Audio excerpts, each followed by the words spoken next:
All right, we can get started. So welcome back. This is week 3, I believe, of Modeling 2.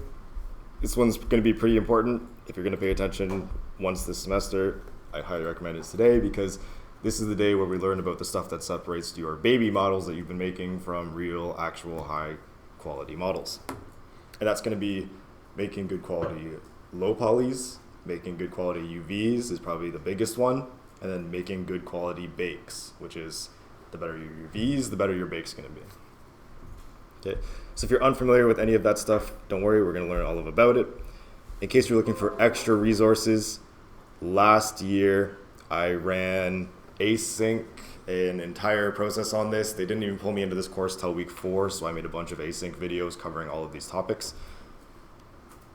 So there's a video there, it's an hour and a half, and it just goes over every step of the way from turning your mid poly into a high poly, back into a low poly, UVing it properly, and getting a good bake out of it. So in case you missed this class and you're watching the recording and want extra content, or you just have more questions, I go a little bit more in depth in that one because I've got more time.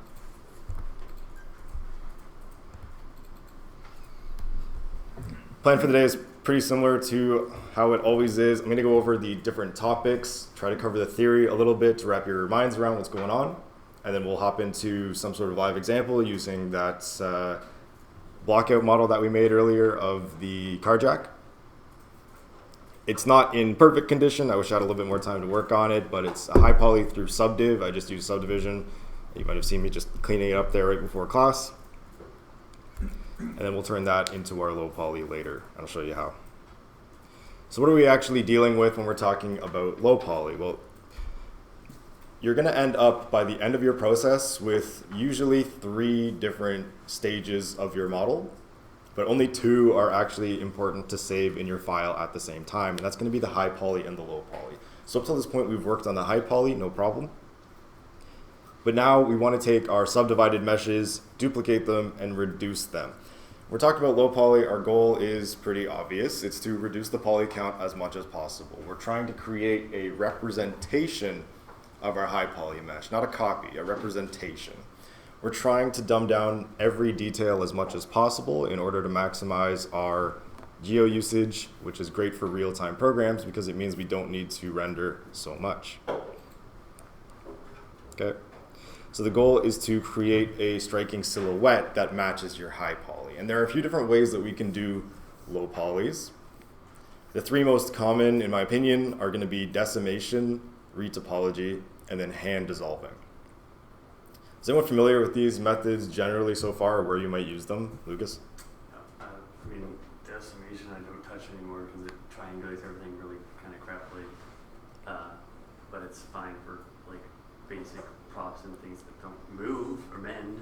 It's true. Retopology is very tedious, but it's the best results, and it's often used for like character models, especially sculpted things that are like very organic. And hand dissolving is just getting rid of extra edges by dissolving them on flat faces, what you were doing earlier. Yeah, pretty much. Yeah. So each one of these does have its use case. Like you said, retopology is fantastic for characters or anywhere you need specific topology. I do have examples of each. The first one is decimation. So decimation, what it's going to do is take your mesh and do its best to break it down into its form. It looks at the bounds of your geometry. So this terrible rock I sculpted in 3 seconds just to demonstrate. Sometimes if we're working on props that are large and organic, rather than spending this painstaking time to recreate each vertice, when we go to our bake, we just bake down from some version of a triangulated mesh. And these do it procedurally, which makes things really easy. In ZBrush, you have the Decimate Master tool, and in Blender, you have the Decimate Modifier tool. Yes, sir? What about limited dissolve? Does that work or no? Limited dissolve. Is that a modifier? No, it's basically like one of the options on the mesh of file where it dissolves a bunch of extra edges. Oh, that one. Yeah, that one leaves you with a bunch of n-gons though, so it's not great for our purposes.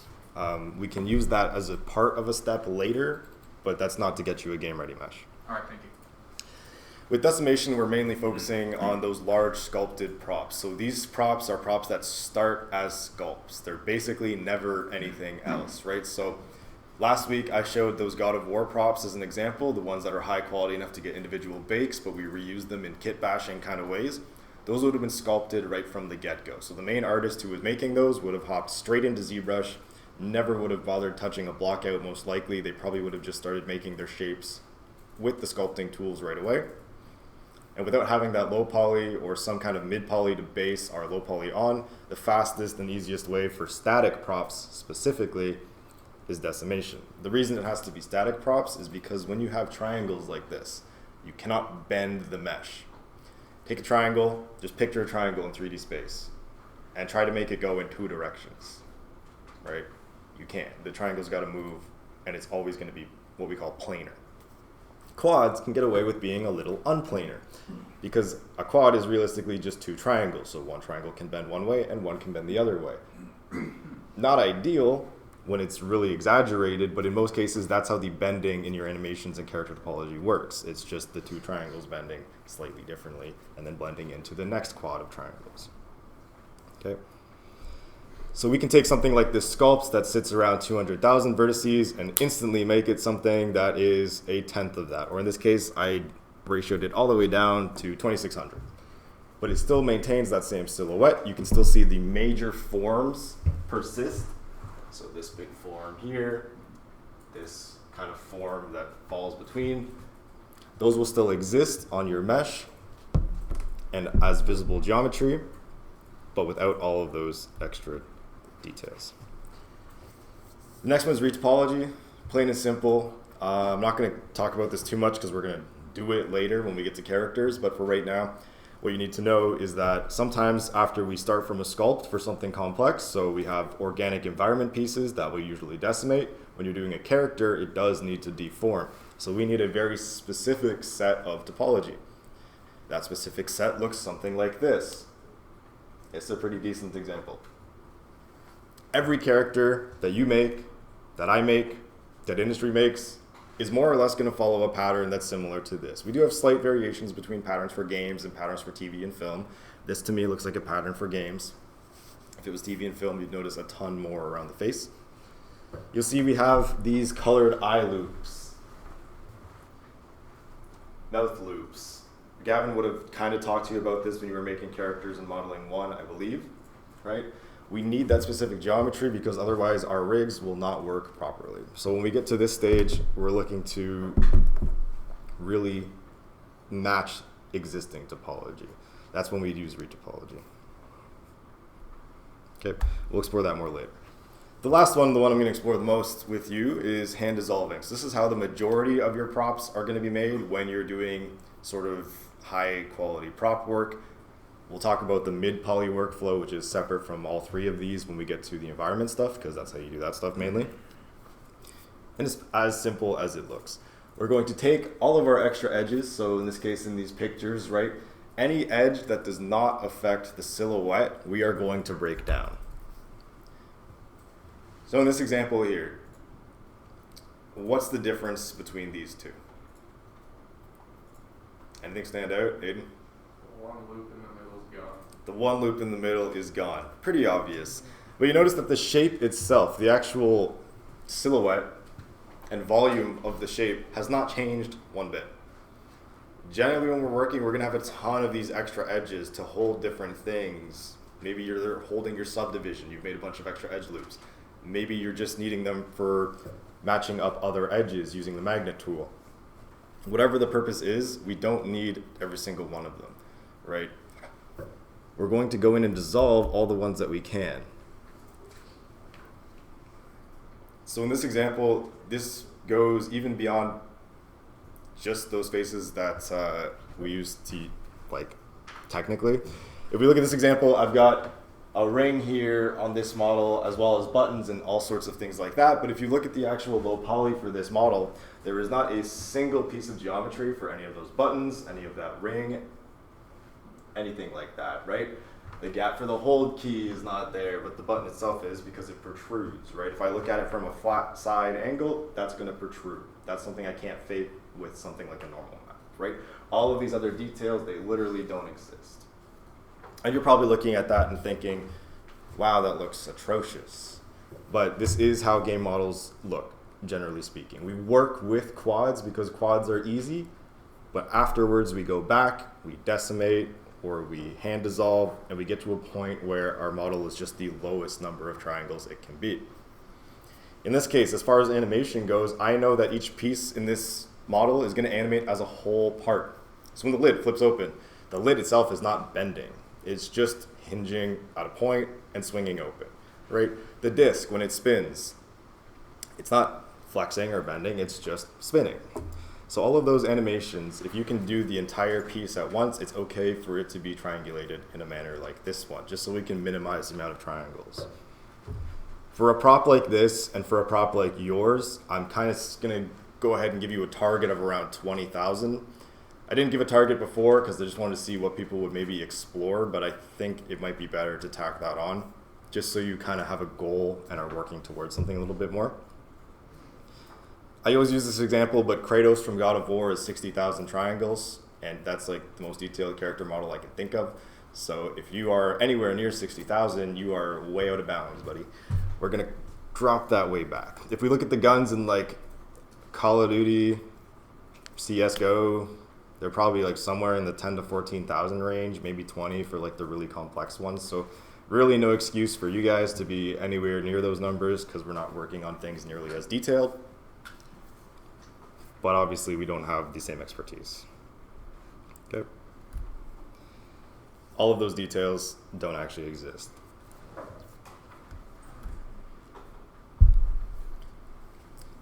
Once we have our cleaned up mesh, so if we look at this one here, all I did was go back and see all those extra edges that weren't holding any kind of form. I just dissolved them. So using Control X, we can dissolve instead of delete. I just kind of assumed you guys knew that by now. So it's really easy to quickly dissolve all of your extra edges, including ones that make quads. So if we look here, the ones along the edge, I have deleted those as well, even though they're making quads. Generally, you might not have to do that, but for example's sake, I just cleaned everything up to a T. You'll see I added them back right after anyway.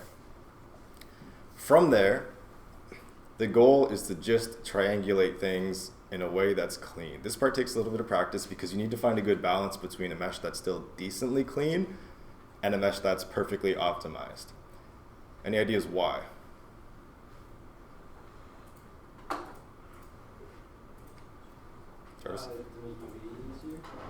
That's a huge component, making UVing easier. And there's another component that might not come up for you now, but will come up when you work in industry.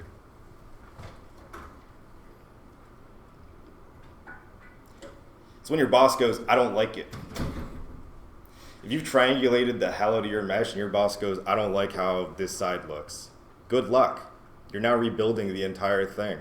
Something like this, I may have to break down this little bit that I triangulated heavy, that little bit that I triangulated heavy, but I add one edge loop across the middle and reconnect all these edges, and I'm back to having something that's super malleable that I can go back into subdiv, that I can work with from scratch again, right? If we just triangulate it, boom, right from the get-go, you're pretty scuppered as far as making changes down the line, right?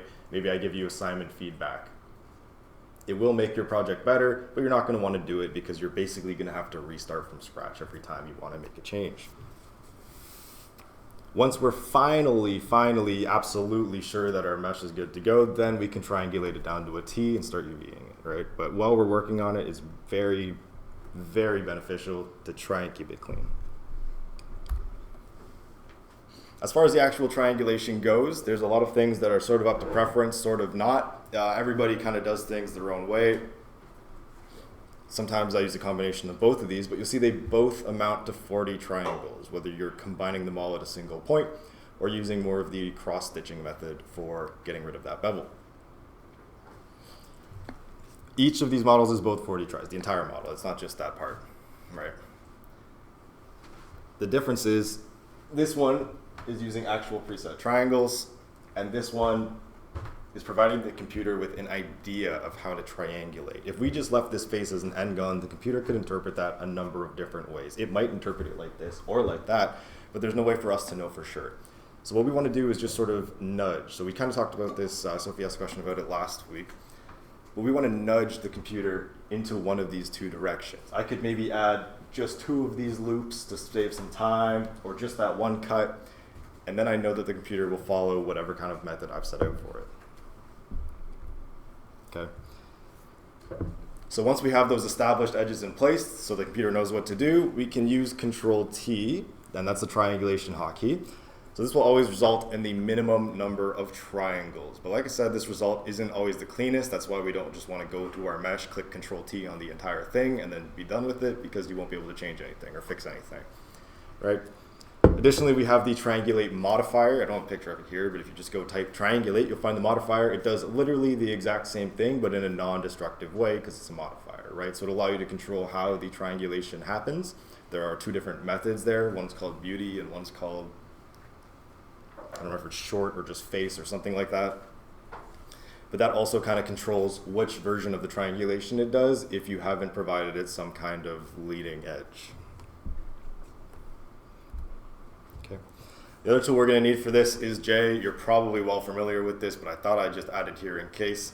J will combine 2 vertices with an edge, right? As long as they're on a face. So if you're clicking and it's going invalid vertex order, it means they're not on the same face. And you have to rebuild that face most likely. But at this stage, what we're going to do is basically go through our entire mesh, dissolve everything, and then just use J and K, the knife tool, to cut in all of our new edges, while keeping things relatively clean and relatively optimized. Once we have that optimized mesh, we can get into the meat and potatoes of it. This is where we talk about the UVs and the baking. And there's so much to cover here. I could honestly do an entire week or 2 just on UVs alone, let alone getting into like baking and stuff, but we don't have the time. So I would recommend you do a little bit of self-research on this stuff as well. Generally speaking, our goal with the UVs are these. If you're gonna look back at the slides ever, just look back at this slide so you kind of know, hey, this is the stuff I'm aiming for when you're working on your UVs.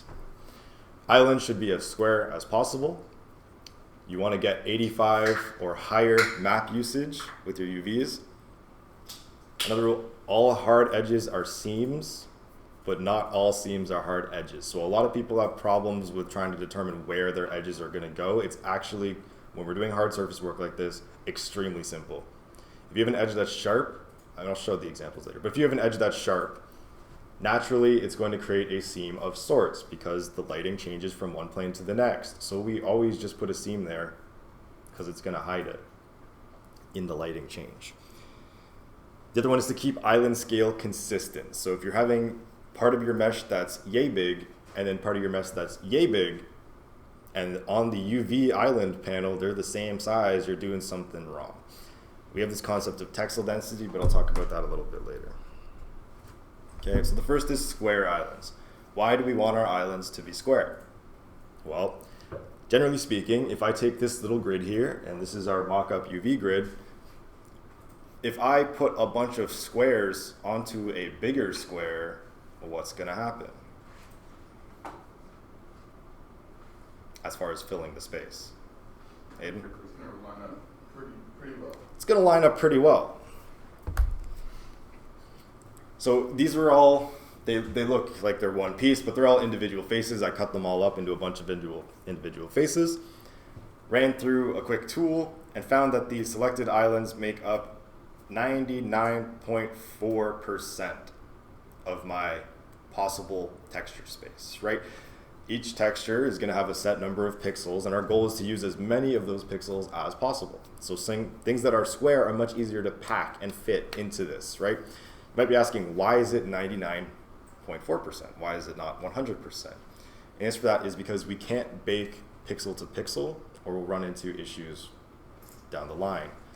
We have what's called padding. So every UV needs to be separated from every other UV by a set number, depending on the size of your textures generally.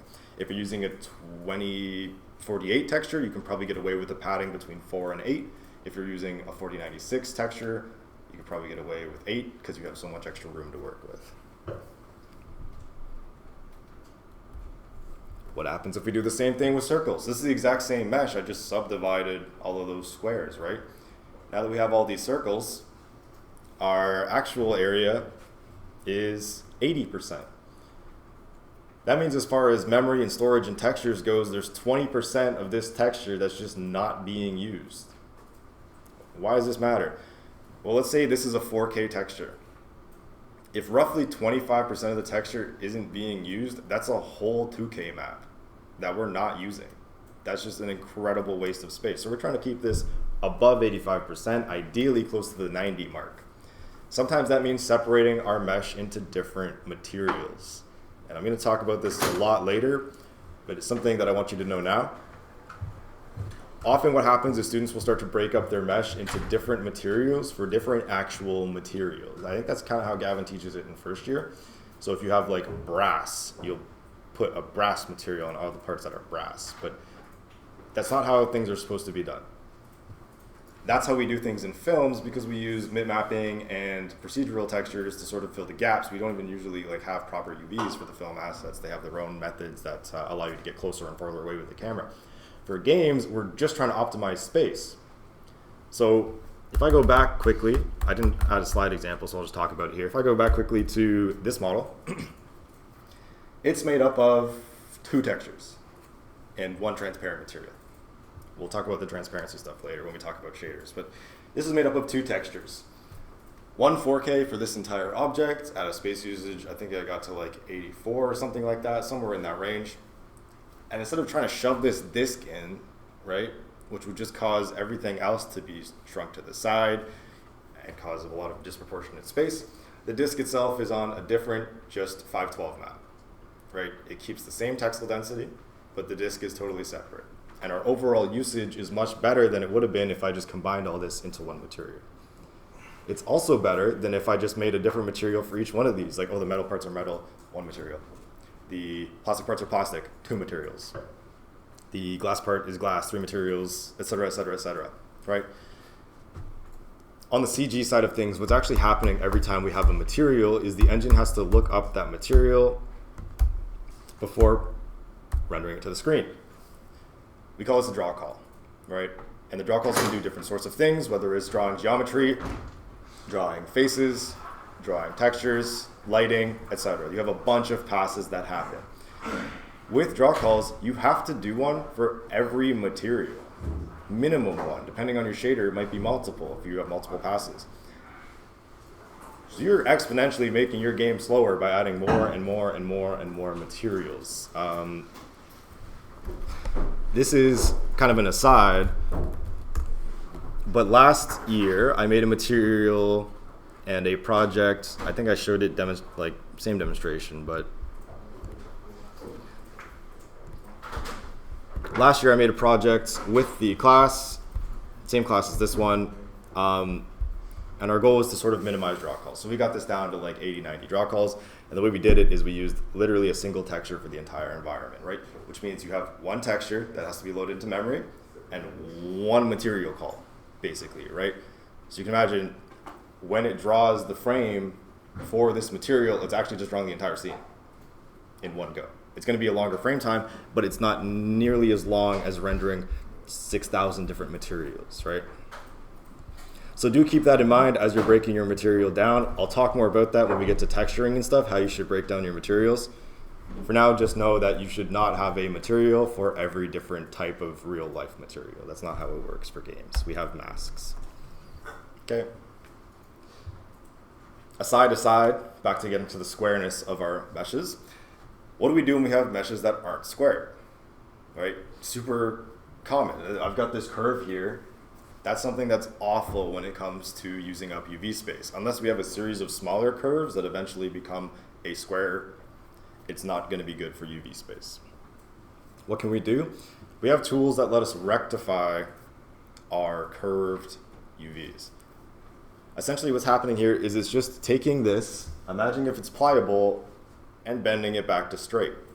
So the UVs, even though they're going straight, they'll still wrap around in a curve, which leads to 2 different things. Less aliasing, right?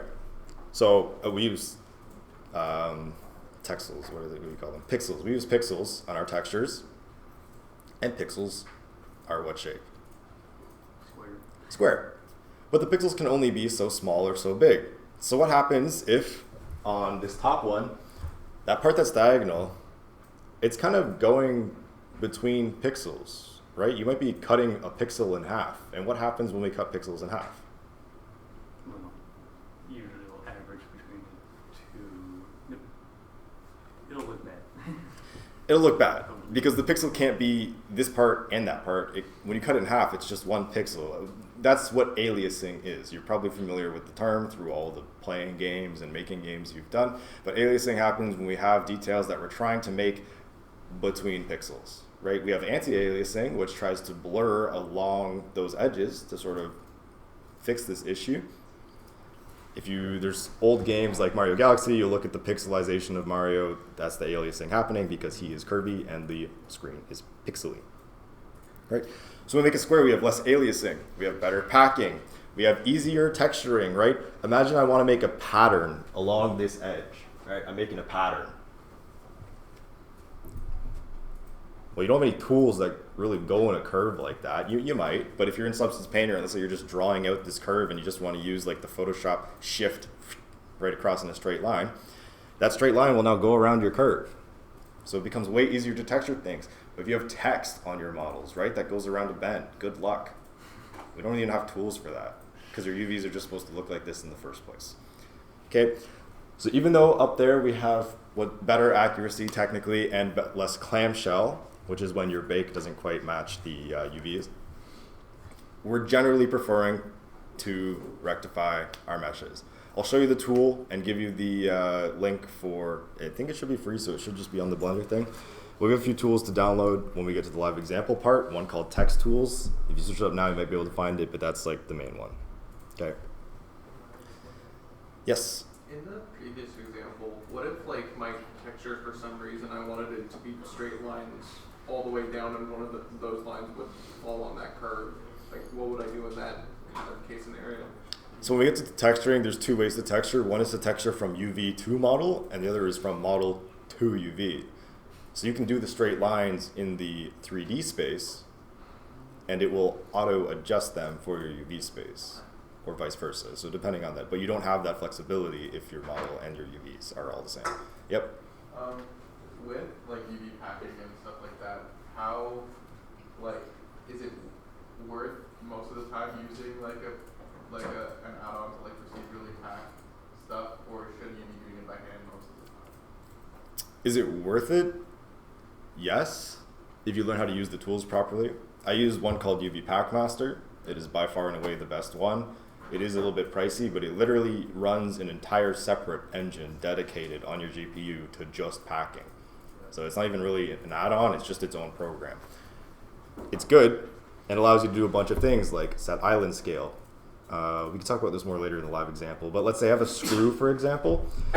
That screw, when we scale everything to size, is going to be absolutely tiny on the UV map. And that's going to cause issues because even though the screw is tiny, if it's so small that we don't have enough pixels to bake down to, it's just going to become a blurry mess. So typically with things that are that small, we actually make them a little bit bigger in the UV map. Something like UV Pack Master has settings that let you just say, hey, I want this to be 150% of its actual size, just so we have a little bit of extra room. And then every time you pack, you don't have to worry about rescaling, pinning, doing all that stuff. It lets you set things like orientation. When we have text and other things like that, we generally want our object and our UVs to be aligned. Bless you. We generally want our UVs to be aligned in some certain direction, right? If I look at the UV, all the text should read one way. It just makes it way easier to work with. That's another thing you can do. You can set different properties like rotation, okay? So is it worth it? I would say yes. If you're planning on actually doing this for any kind of job, get used to using something like UV Pack Master. If you're just here for fun, don't spend $50 on UV Pack Master and just use Blender's built-in algorithm. It's gotten slightly better over the years. It's just not great. I'll probably be using Blender's stuff with you because I don't expect you to spend $50, but I can show it to you later. All right. So next, all hard edges are seams. Everywhere you see that's marked in red is where the lighting is going to change from one side to another. That's what we call the border of a smoothing group. Each one of these is going to be marked a seam because it's going to show up as a sharp edge anyway once we actually create our bakes and everything. Not all seams are hard edges. For example, on a model like this, you would also have to run an edge down the entire length of it, right? Because it's a cylindrical form. That's fine. That just means that one will appear as a visible seam. That's the difference. So the blue is going to be visible seams, and the red is going to be invisible seams. Okay. Generally speaking, we want to hide the visible seams as much as possible. So if something like this was a barrel of a gun, for example, we'd want that blue seam to be facing downwards, right? Not on top of the gun. If it's on the top, that's a part that's visible all the time. If it's on the bottom, the only people that are going to see it are the crazy people that go in games, crouch beside their homies, and start staring at the bottom of their guns, right? Not super common. So we hide these visible edges as much as we can. Does everybody kind of understand what's going on there? The goals that we're trying to follow, right? Hit 85%, mark your hard edges as seams, and make your islands as square as possible, okay? Come back to those 3 goals every time you're UVing. Last but not least, I could also make an entire class on just this, and because of that, Superior's next lab is going to be basically exclusively just extra steps for baking and problem solving during baking. If you make good bakes, your model will be great. If you don't make good bakes, your model could be awful. So looking at our workflow though, we do hit the bit of a rut. We can't use Blender for baking. It just straight up sucks. So we have a couple other options, being Marmoset and Substance. Yes? Oh, okay, I was about to say baking and substance was okay. Yeah, Baking and Substance is much better now than it used to be. I don't have new Substance, I have like 2020, so my Substance baking is still awful. I use Marmoset personally, and Marmoset has more options, so I think I'll be showing you in Marmoset, though all of the settings and everything will be the same. When we talk about tangent space, when we talk about DirectX versus OpenGL, et cetera, et cetera, et cetera, the different mesh maps. Yep. Is Monster only for baking? More or less baking and rendering. Gotcha. So like all the renders I do my models of are in Marmoset, but I use it for baking too. Is it free? It is not free, but just like ZBrush, if you happen to find it somewhere, yeah. Okay. So when we're baking, we're basically going to take our mid poly and break it into our low and high polys, just like we've kind of talked about, right? We make our final adjustments, model accurately, and get rid of all the details that don't affect silhouette.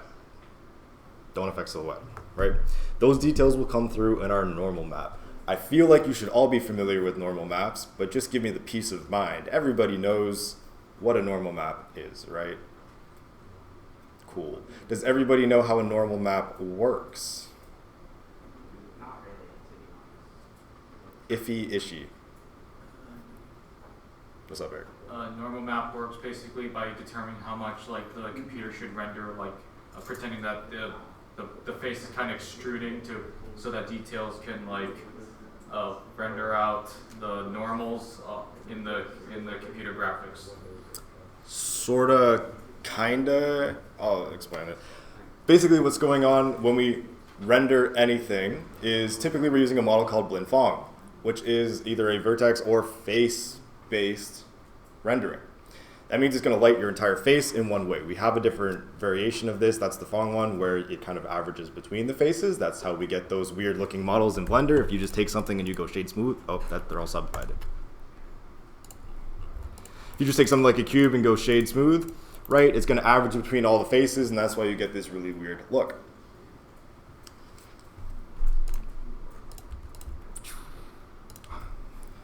What we do with normal maps is instead of working per face, we start working per pixel.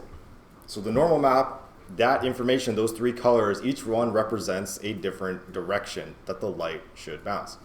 So when we look at it, you'll see like that red, that green, and that blue. Blue, I believe, is like the neutral Z up. I don't exactly remember. I'm pretty sure that means perpendicular or straight normal. And then the red and green are interchangeable depending on the different type you're using, whether it's OpenGL or DirectX. That way we can fake all these details because we're not relying on vertex or faces to create these details. We can go pixel by pixel. So the more detailed our normal map is, the more detailed our mesh becomes. There is a caveat though. Normal maps do not support any form of height data. Okay?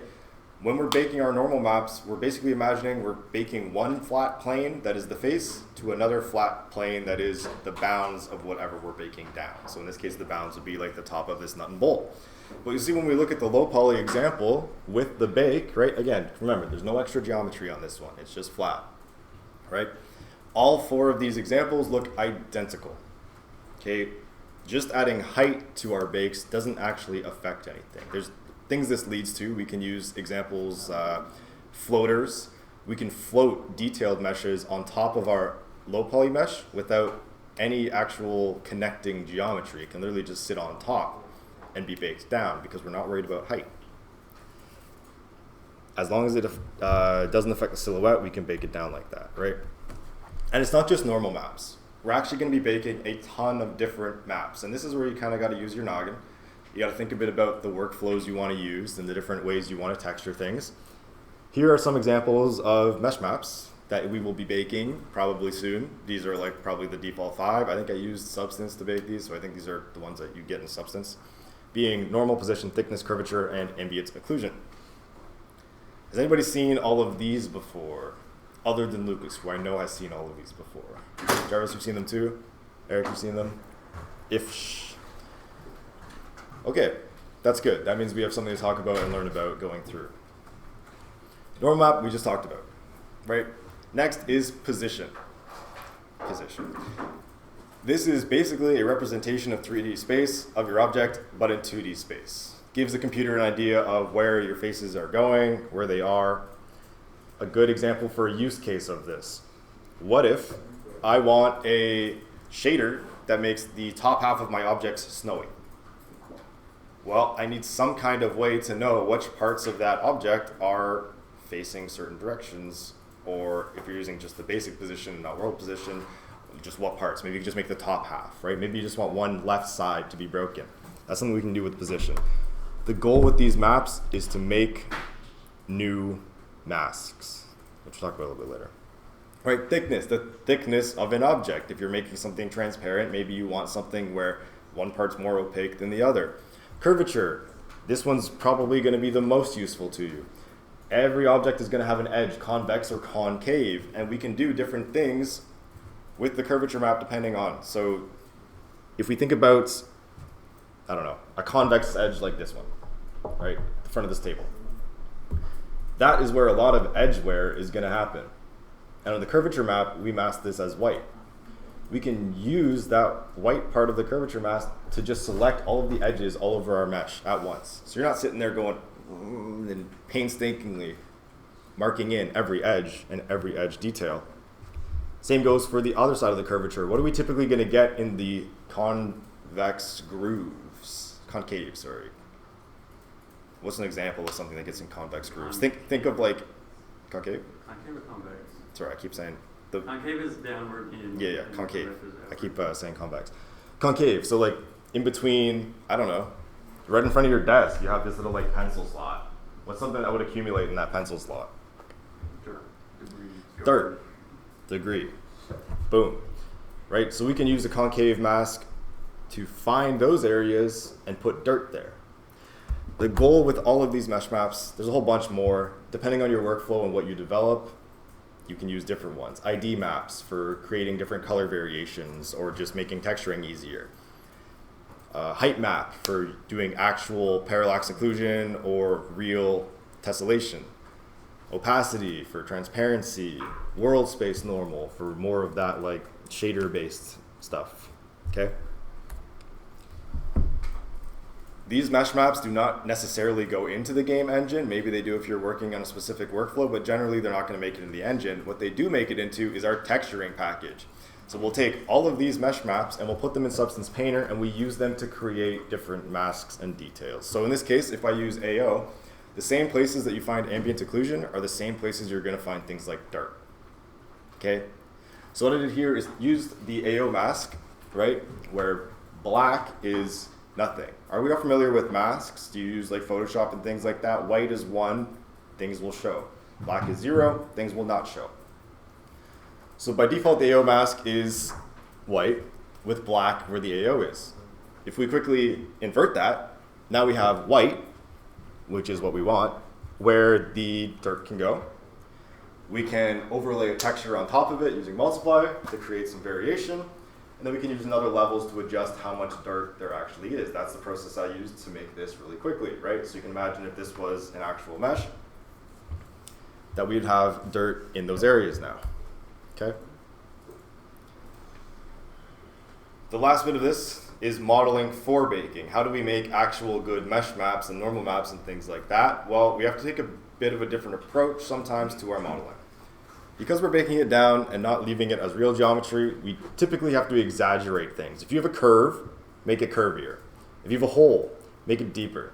If you have a, I don't know, something. If you have a screw, make it screwier.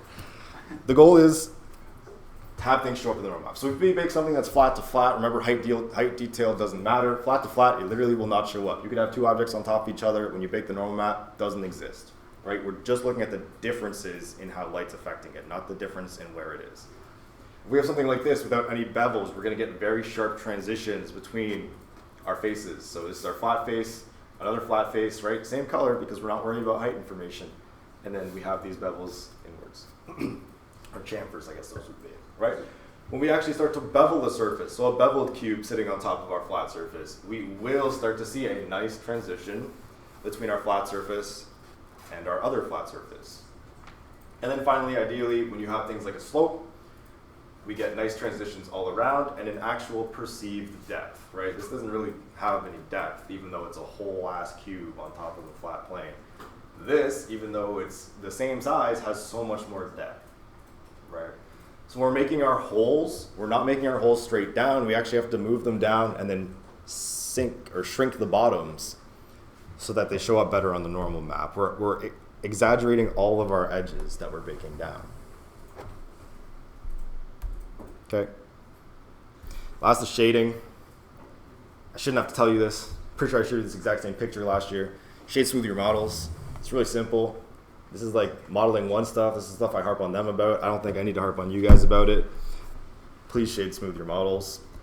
Now, there's an extra reason to though, and that's if you leave facets on your models, if they show up on your high poly, they will bake down. If they show up on your low poly, it will screw up the shading. You need to be really specific when it comes to baking about where your hard and sharp edges are. And I'm going to provide some extra resources. We don't have the time to get into all of it, but I can provide extra resources on that later, right? So it should look something like the bottom image. We have our hard edges, sure, that's where our seams are. Everything else is smooth, right? Sometimes, let's say this is a lot to bake down. That's fine. What we can do is start to shade smooth some of these, even though they're pretty sharp, we can sort of fake it, maybe add a bevel there, right? Our models are not finite. We're trying to adjust our models as best we can to create better bakes. So if something like this is too sharp, we can add a bevel, right? A little bit of detail like that isn't going to kill our geometry limit, and it's not going to kill the amount of time that it takes to bake this kind of stuff. Okay? Right.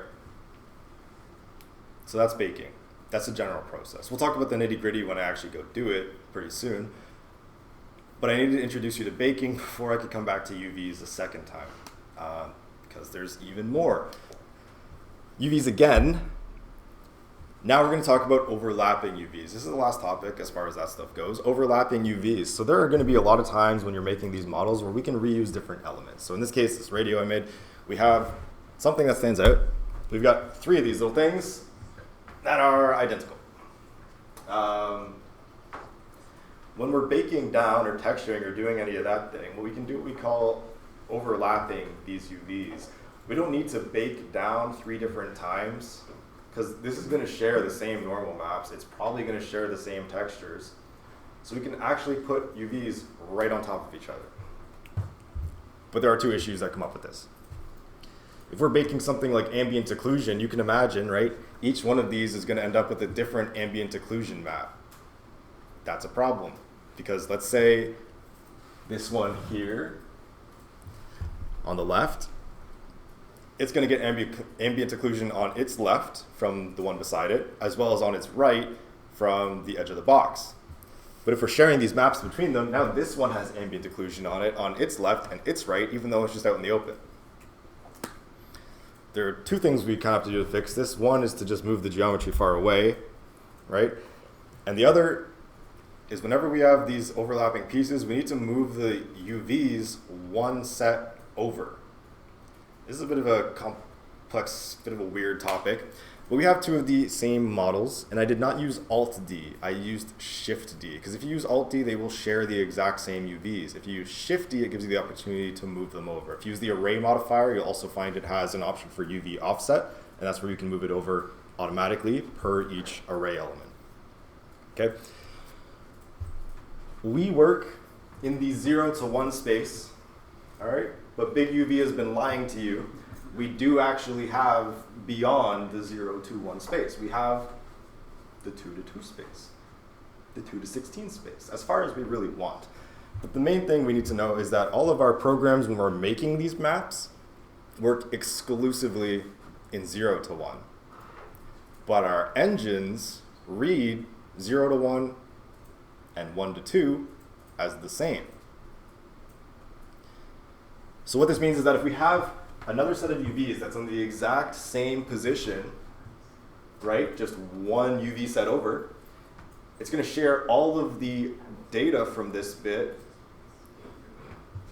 but we can't bake over here. Nothing bakes down. There's no texture, right? We bake exclusively here, right? So we put one of our objects here and the other one separately, and we'll only get one object's data, okay? But we can share it between all of them. That was the last bit I just need to add, because I might go over that as I do some of the stuff for this model.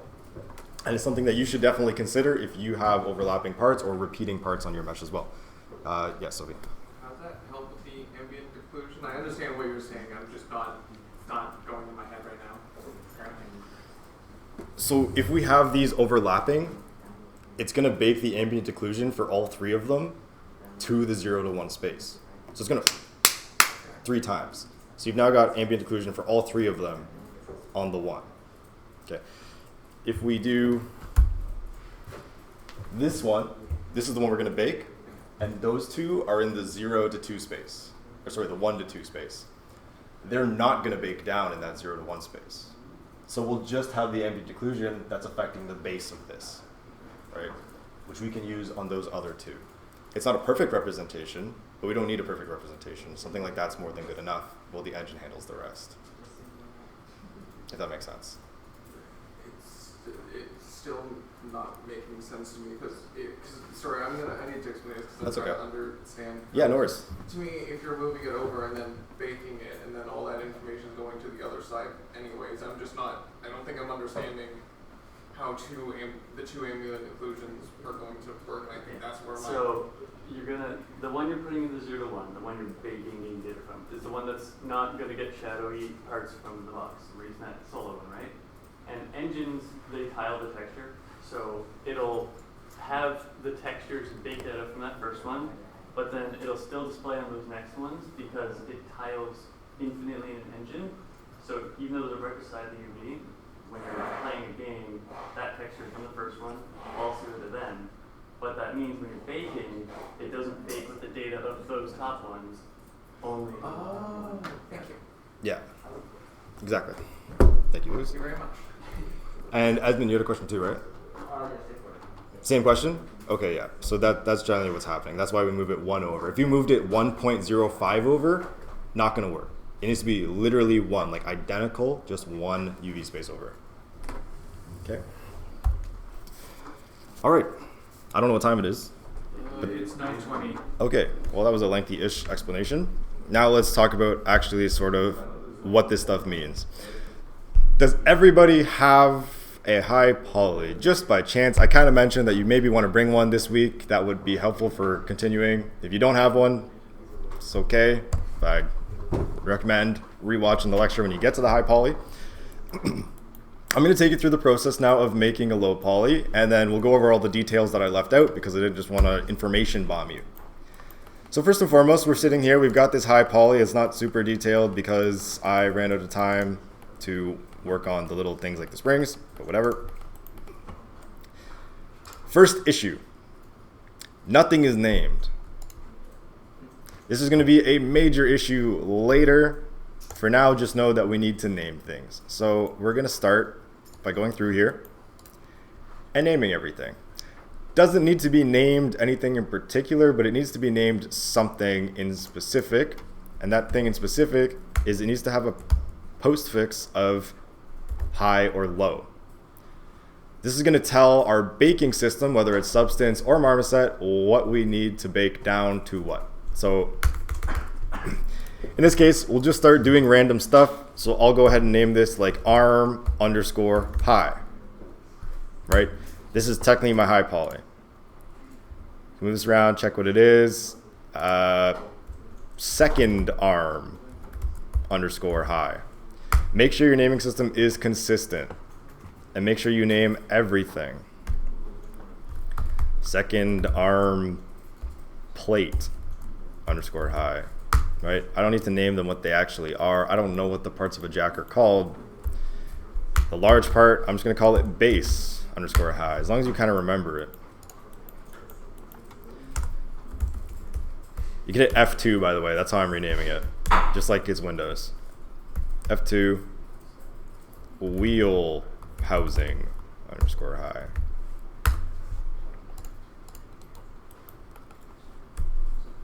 Wheel roller_high. Wheel roller bolt_high. Rear wheel_high. Okay, this process is a little bit boring for sure, but you will need to do it, I promise you. Wheel, what was it?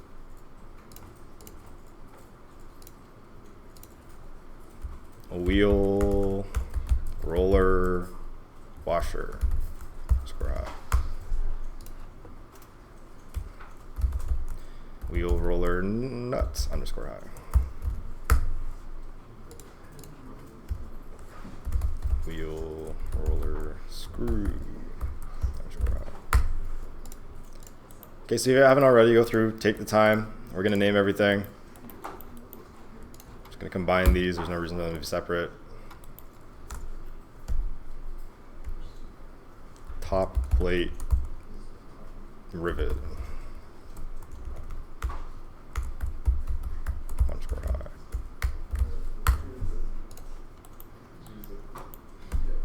Lever bolts. Lever washer high.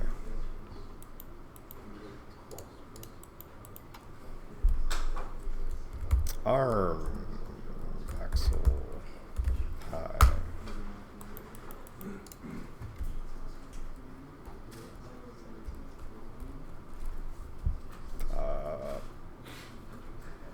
Place where it lifts car_high. I don't know what it's called. Front wheel_high. This is kind of boring, but please do it, or you will be in for a world of pain.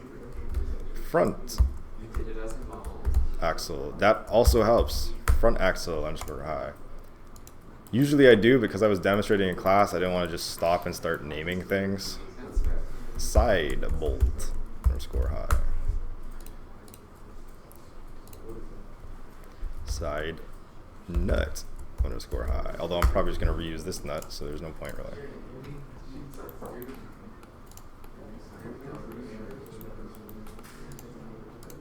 Okay, that's named, that's named. Cube, what is this?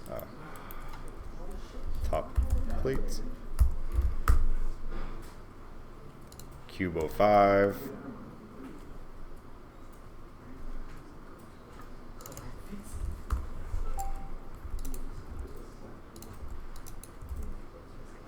Wow, high poly.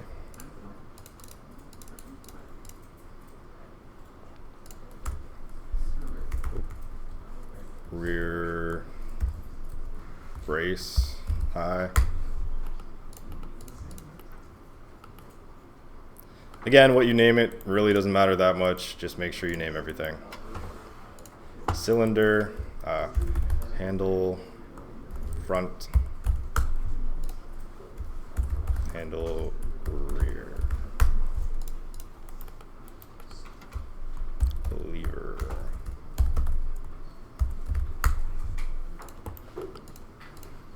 Okay, you can quickly double check. Just type like cylinder And make sure there's nothing named cylinder still. Cube. Make sure there's nothing named cube still. Okay, it looks like we're good to go.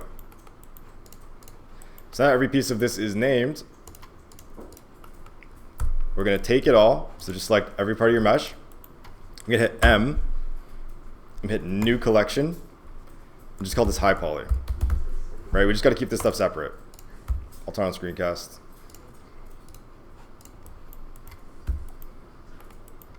Okay.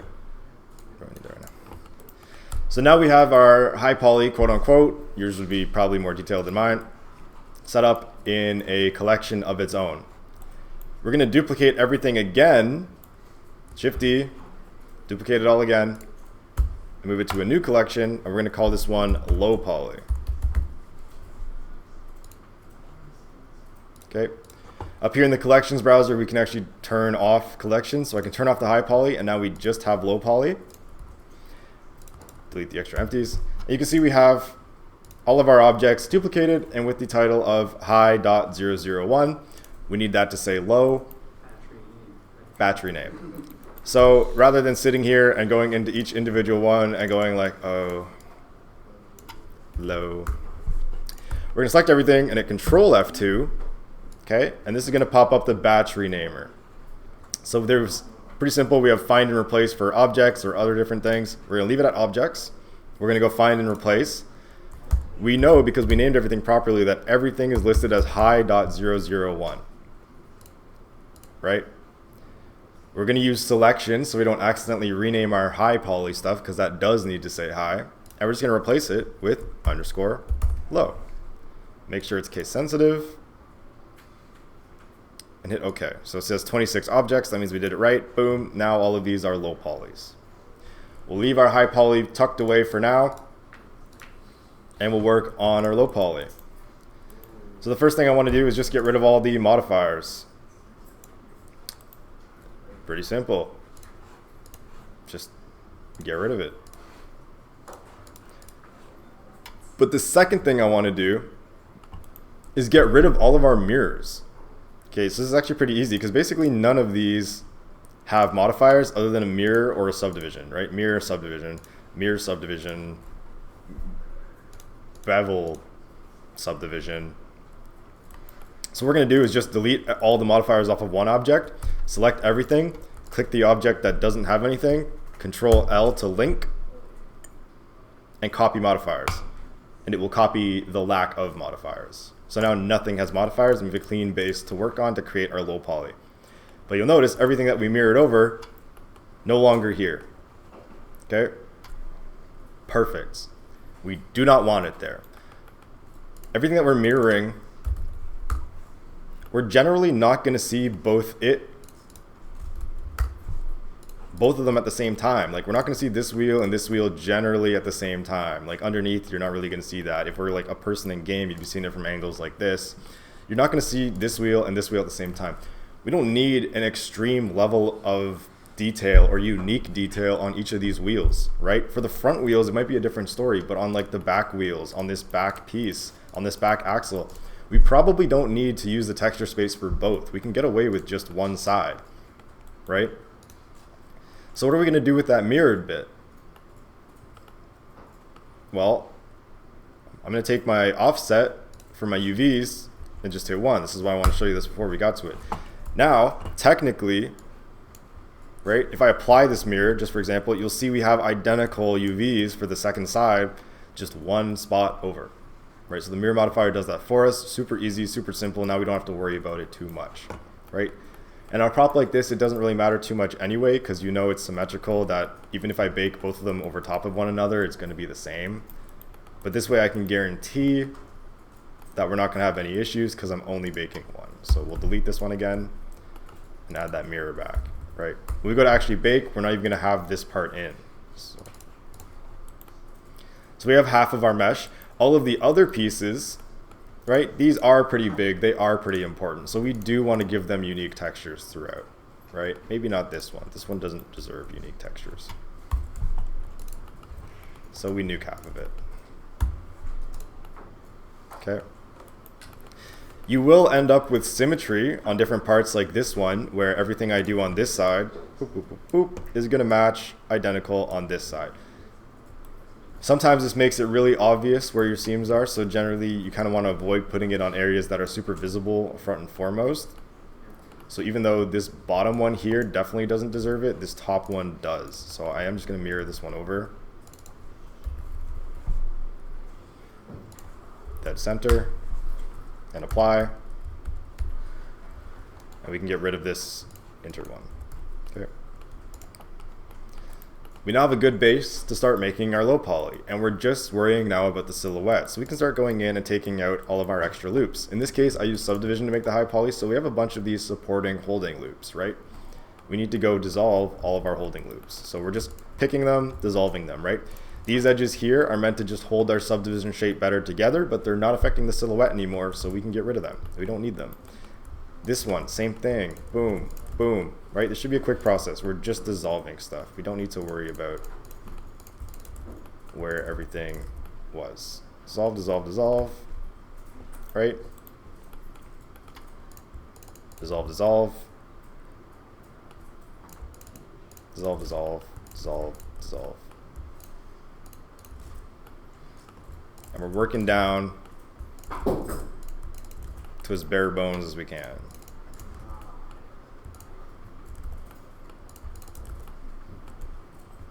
Okay, just gonna isolate this using slash, dissolve, dissolve. Okay.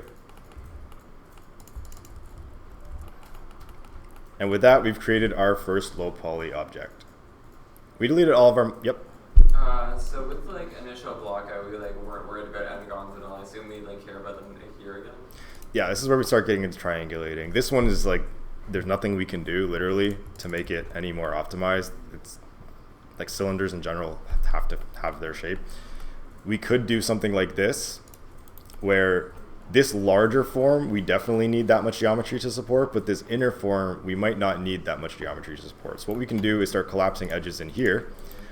We can take one and edge slide it, edge slide this one, edge slide this one, edge slide this one, right? And we're essentially cutting in half the number of edges in here. Okay, we end up with these triangles, but that's okay. That's just the name of the game, right? Now we can go around marking our sharp edges. So you can type mark sharp. It's a lot easier to do it that way. Mark sharp. Okay. Anywhere we're going to have that sharp change, we know is going to be a sharp, mark sharp, mark sharp. And we know we're going to have a seam there later, but we're not going to worry too much about that. I'll show you why. Pretend I just did it on the other side instead of mirroring it quickly. So now we've got all of our sharp edges marked. When we look at it like this, it's all good and dandy, right? When we bake down, these hard edges will be a little bit more round from our high poly, but overall it's okay, right? Now we want to UV seam this, okay? And there's two things we need to look for, right? It's a two-step process, like a dance. We're going to select edges, right? So this is one of those ones where you gotta hit space. I don't even know if you can do it through any other menus. You probably can, but select edges. And you see there's a button that comes up, select sharp edges. When I click that, it's gonna click all edges above a certain threshold of sharpness. So in this case, 30 degrees. We can maybe lower this to like 25, right? And we can see that all of our sharp edges are selected. We don't want those ones selected, so maybe we should go back up to 30. Not enough, 35. 40. Now we're starting to really push it. So we're just going to go 44 and then deselect these ones.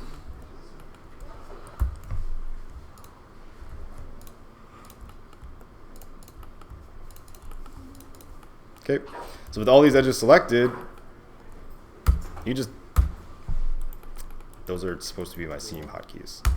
You just mark seam. Okay, that's the first step to our UV unwrapping. We can give it a quick unwrap and see everything and make sure we're not messed up, right?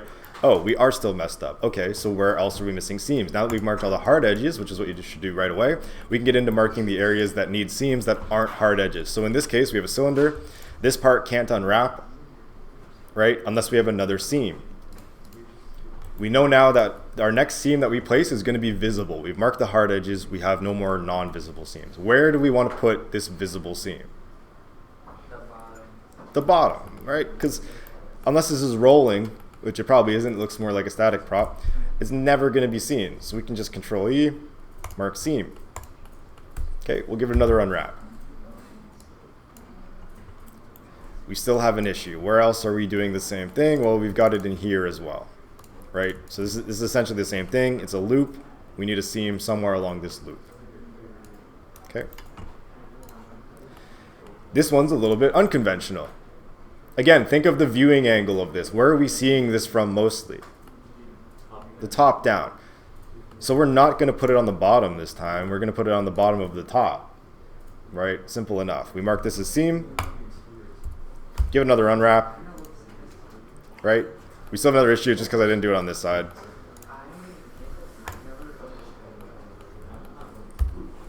Right? Just keep working through it until you're out of issues. So this next issue is just this inner part. Same thing. We're seeing it from top down. The seam's going to go on the top. Boom. But we're not done just yet. Yes, Sophie? Do we need to do all the same stuff to the high quality? No. No. I'm going to stand up for this one. Do not mark seams on the high poly. Do not even look at the high poly. Our high poly is in that high poly folder. We are not going to touch it again until we need it for baking. And even then, all we're doing is exporting it as an OBJ. Not even an FBX. It doesn't even deserve FBX. It is literally just mesh data. So in a bit, we'll do that. I'll show you that process too. But first, we'll just finish up with these UVs. We have one last step. One last step. And that is to go to Edit Preferences. Go to Add-ons or Extensions. Please be an extension. Please be an extension. Not an extension. All right, we're going to go to Google. And we're going to type in Text Tools. Text Tools, Blender. It really should be. Anyway, so Text Tools is a fantastic add-on. Wait, is this the deprecated one? It might be the deprecated one. I apologize. Oh, I don't even have it. Wicked. So Text Tools is a tool that lets you do all kinds of things, including a single button for rectifying your UVs. I actually think Text Tools is the old one that I'm thinking of, and now there's a new one that's called something different. Is this it? Okay, never mind. I lied. Sorry, Text Tools is deprecated. That was a different one. That's one I used to use. The new one is built in the way it should be. Preferences, extensions, UV toolkit. No? Okay. It's literally on Blender's website. I don't know how it's not. So we're going to download this one. UV toolkit. I don't even have it right now, so this is perfect. From our page, we can just drag and drop into Blender. So, whoop. UV toolkit isn't an extension. It's all one word, UV toolkit. Oh, all one word. Okay, there we go. You can also drag and drop it from Blender's website, and it'll pop up. Boom. UV toolkit. Nice. So now we have that extension.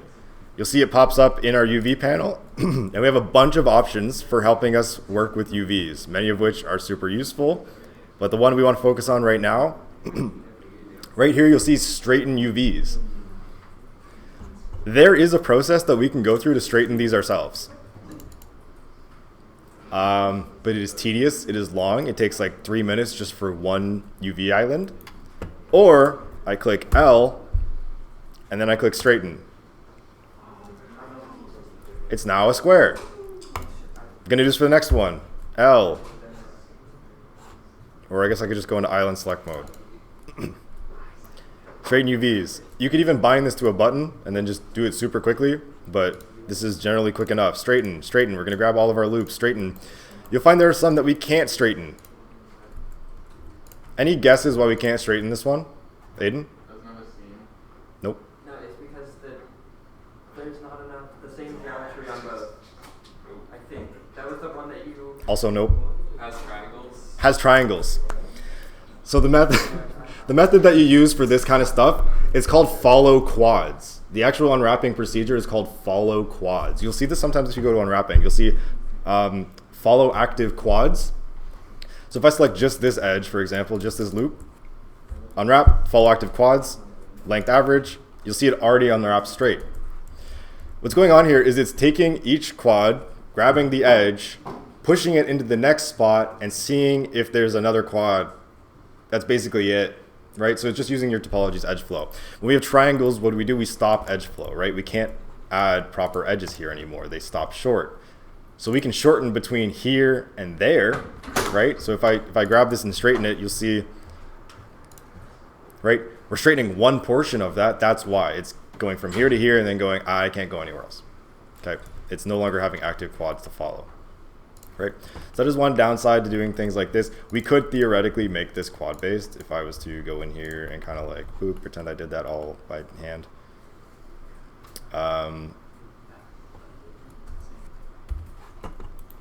Right now, this might straighten. It might also not because there's still, yeah, no, it won't because there's still.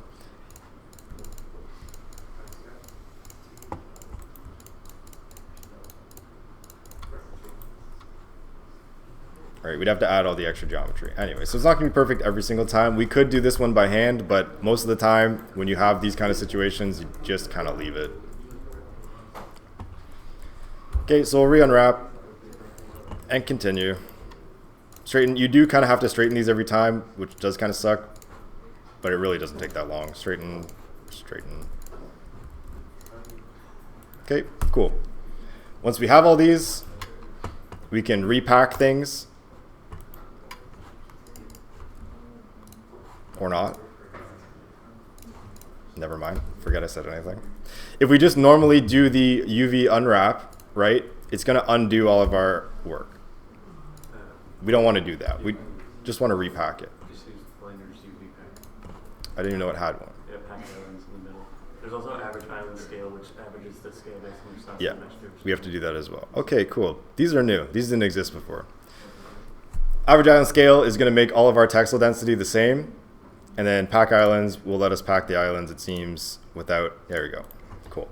So definitely not an ideal pack. Well, yeah, you can make but it not rotate. Yeah, for sure. Axis alignments. The other tool that we're going to need when we're doing this, I'm going to go to preferences. I'm going to go to extensions, and I'm going to pray that it's here. It is textile density checker. This is the other tool you're going to need. This is what allows you to keep your pixels all the same size. I'm going to cheat. I'll show you this a little bit early. See if we can get in here somewhere. I don't remember where I talked about it. Maybe this one. Not this one. Yep. Is there a benefit to using a add-on like ZenUV to set textile density? Yes, 100%. I use the textile density checker one to do it, but any add-on that you have that does it will work. Okay. This is a little preview because we'll talk about this a lot when we get to environment stuff. It matters way less on individual props, way more on an entire environment. But here we have two different types. When you unwrap by default, you're unwrapping to your texture at the maximum texture size. So whatever size your object is irrelevant. What's actually going on then is we have the max density side. Each one of these cubes, each one of these squares on the texture should be the same size, right? Like imagine if this is puddles or something like that. You want everything to be the same size throughout. When we have max density, the smaller your object, the more texture dense it's gonna be because it's using all of that for something so small. What we want is equal density. So pretend instead of environment, this is just your object. Every part of the object should have an equal density. Every pixel on one part of an object should be the same as a different part of the object. That's what we call them texels, not pixels. The only difference is just when it's on the mesh, it's a texel, really. But it's essentially the same idea, right? And because we're doing that, we avoid issues like this, where if we look at this tiny cube, right, we have rocks and sticks that are tiny. We have puddles that are tiny. On this one, they're slightly bigger, and then on this one, they're huge, right? Because the textile density is uneven throughout. Compared to something like this, where one rock here is the same size as another rock here. This is the fastest way to make your game look cheap and garbage, is to have bad textile density. Okay, same with your prop. If you have an issue where one of your areas is blurry and one of them is like so pristine I could eat off it, that's going to be an issue. It looks bad, it looks cheap. Okay, so we'll talk a lot more about this when we get to the environment stuff, because the issue you run into in environments is how can I keep the textile density the same if this is like a kilometer big and this is like the size of my phone, right? But we have methods for that. We'll talk about it later.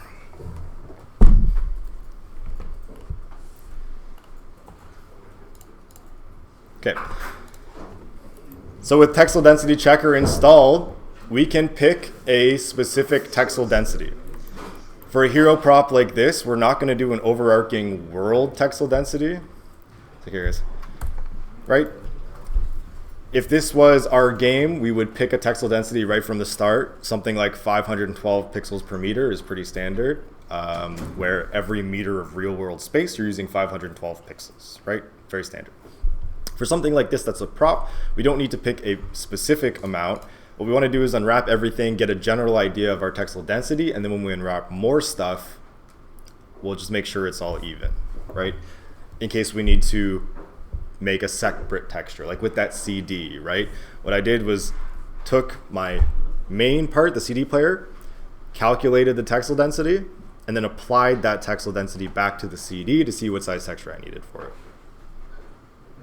If that doesn't make any sense, we'll go through like a quick look at it, right?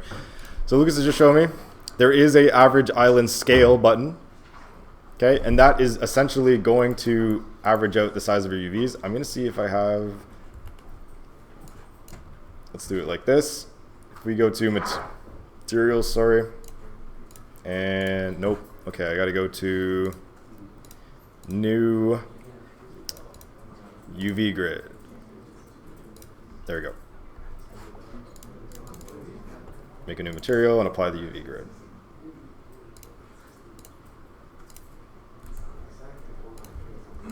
Okay, cool. So right now we have a couple issues, right? But generally our textile density is the same size. Let me mess it up real quick. Let's take this part, which is should be the largest part, and I'm just gonna shrink it, right? So now all of our squares are the wrong size. By taking everything and using the average island scale, it's going to do its best to match all of the different squares to each other. It looks like we've got some kind of issue with the UVs, so we'll just quickly give it a once over. This is a very flexible process. You're going to be coming back and redoing the UVs a lot. What I'm actually going to do here is add a single seam just so this works a little bit easier. So same thing. This one's probably less visible. This one too.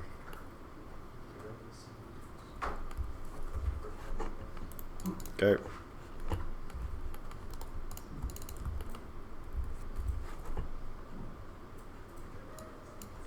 Straighten. Straighten. Straighten. If straightening is causing you too many issues like this one is here, sometimes you can just leave it. I'm not actually sure why it's doing that here. It shouldn't have to. You don't have a seam on that, so it's like wrapping that last face all the way back to the start. Yeah, it's supposed to create that seam when you straighten it though. Yeah, no, it's not going to make a difference. It's supposed to make that seam when you straighten it, so it wasn't supposed to be happening in the first place, but we'll just leave it as it is. Straighten. Straighten. Okay, we'll take everything quickly, average, and pack.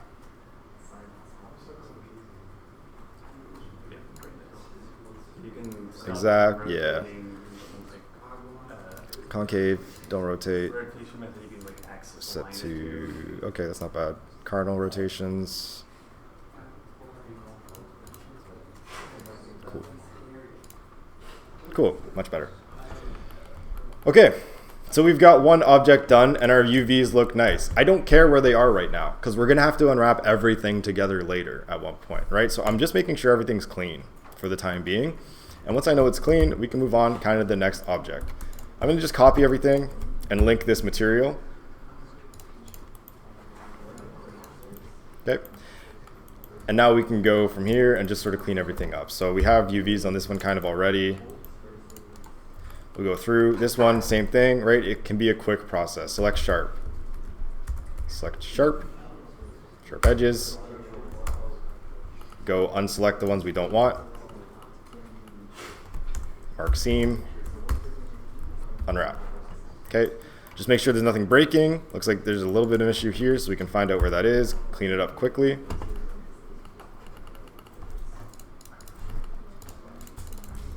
Same thing. Mark seam. Mark seam. Mark seam. Double check. This is kind of hard to see on.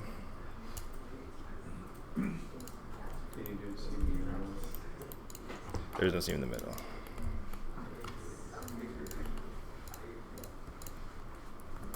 Mark seam. Boom, boom, boom. Right. Wow. Second low poly piece. Yes.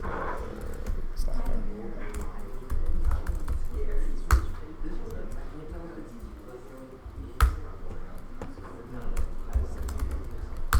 There you go.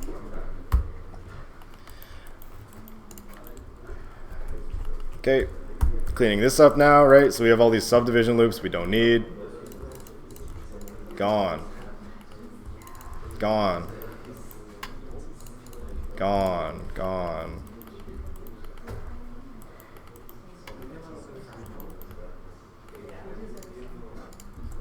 Get rid of all of these ones so we can start triangulating things later.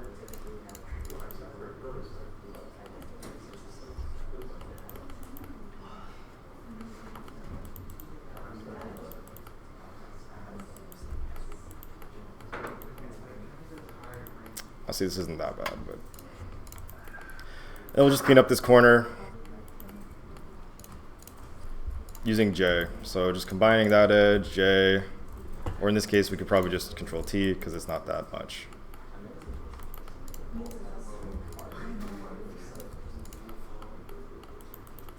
Okay, when we're at this stage, the big thing is we don't want n-gons, right? Quads are okay to go in the engine, and triangles are okay to go into the engine. So what we're gonna do is we're gonna select faces by sides. You can type it in, select faces by sides.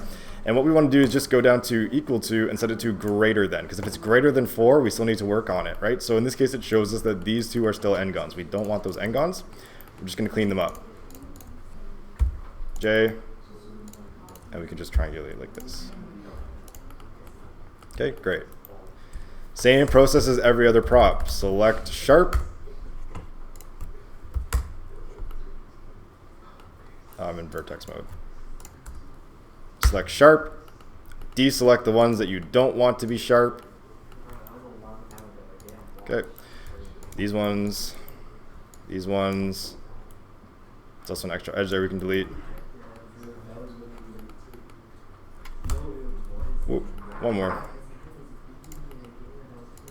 Mark sharp. Right, so now they're both seamed and sharped. Fantastic, we can unwrap, we can double check, go in. Things look pretty decent, right? We can't make everything into a perfect square, obviously. That's not really how things work, but we just want to make them as rectangular as possible. Get rid of some of the extra edges. We don't need this one. Don't need that one. Don't need that one. Everything else looks decent enough. Okay. I'll do just like a couple more pieces, and then we'll kind of go from there, just so we don't run out of time. This piece, getting rid of the edges, right? Subdivision to low poly is super easy. If this is the method you used, you can save a lot of time. If it was sculpting, you might need to be a bit more involved depending on how your mid poly looks.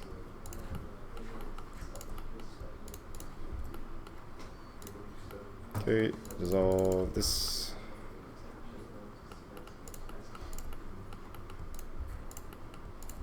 leave that one. Start edge sliding.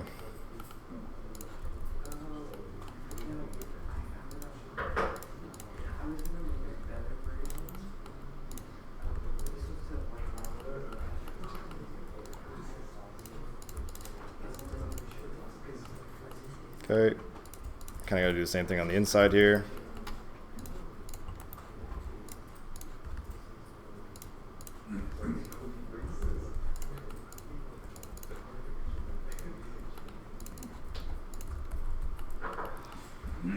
This can be kind of tedious, and I don't want to take up everybody's time doing this. You're going to have to do it regardless anyway yourself, but that looks fine enough. Probably don't need this one.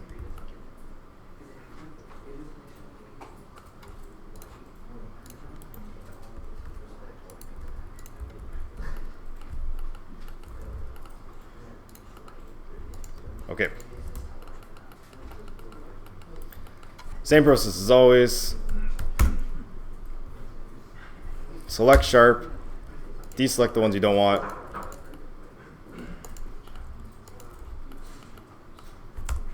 Mark sharp and mark seam.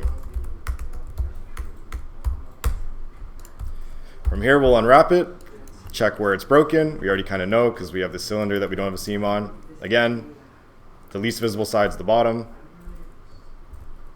Seam, double check. Anywhere else? No. And here you'll see we have these seams on the inside, but this is going to be covered. You're never going to see this interior part. So by having these seams here, we can make our islands more square, right? This is more square than having this big rectangle.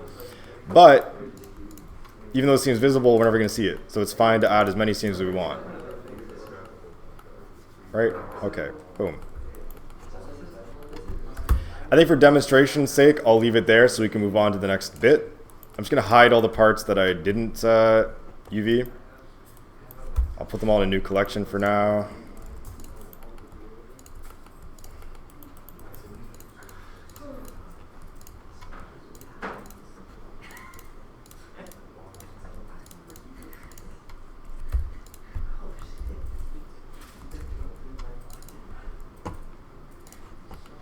Okay, so everything that wasn't done, we're just going to move to hide.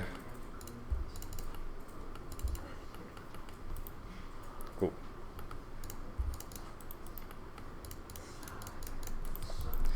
So now that we're left with these pieces,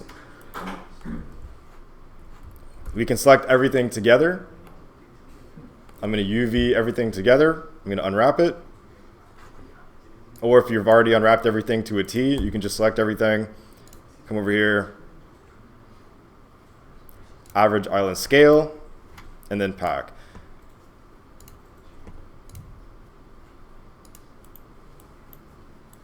Okay, and now everything, if we look at our material, should roughly be the same size in our squares. We missed a part, that's fine. We're just repeating that process. We can just re-unwrap this piece in particular,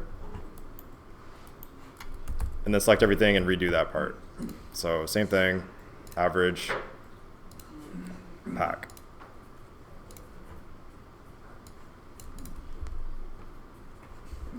Okay. If we check right now,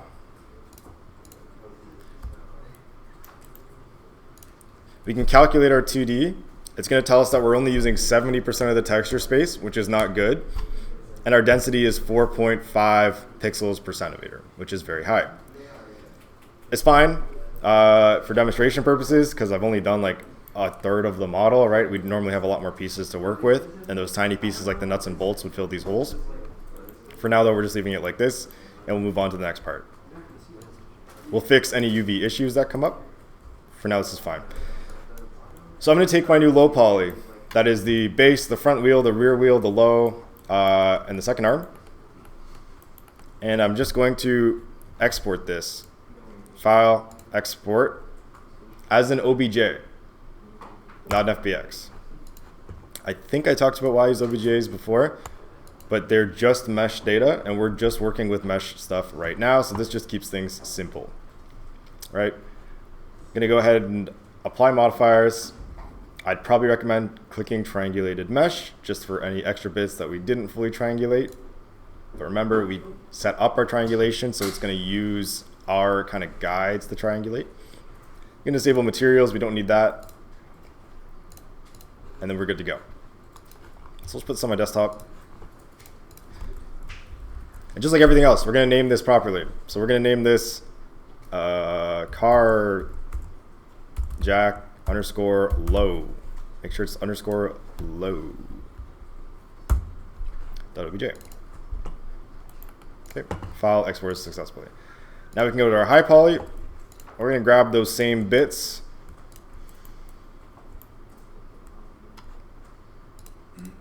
What other bits is there? That wheel.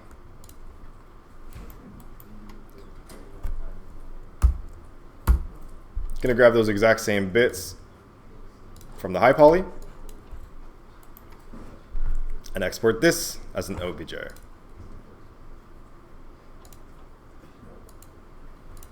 So you go to carjack high. Same settings as the other one.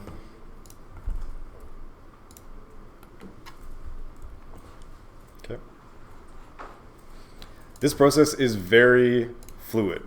We're going to be going back and forth. Just because we're done, quote unquote, our low poly and done our high poly, our actual baking is not done. We're going to have to go back to our low poly and move things around, right? Maybe this edge doesn't bake quite right because we don't have enough geometry to support it. We're going to have to go out of bevel there or something like that, right? There are a bunch of cases where this is going to happen. So it's a fluid process. We're not done yet. So let's open Substance Painter, which I guess I'll just do there.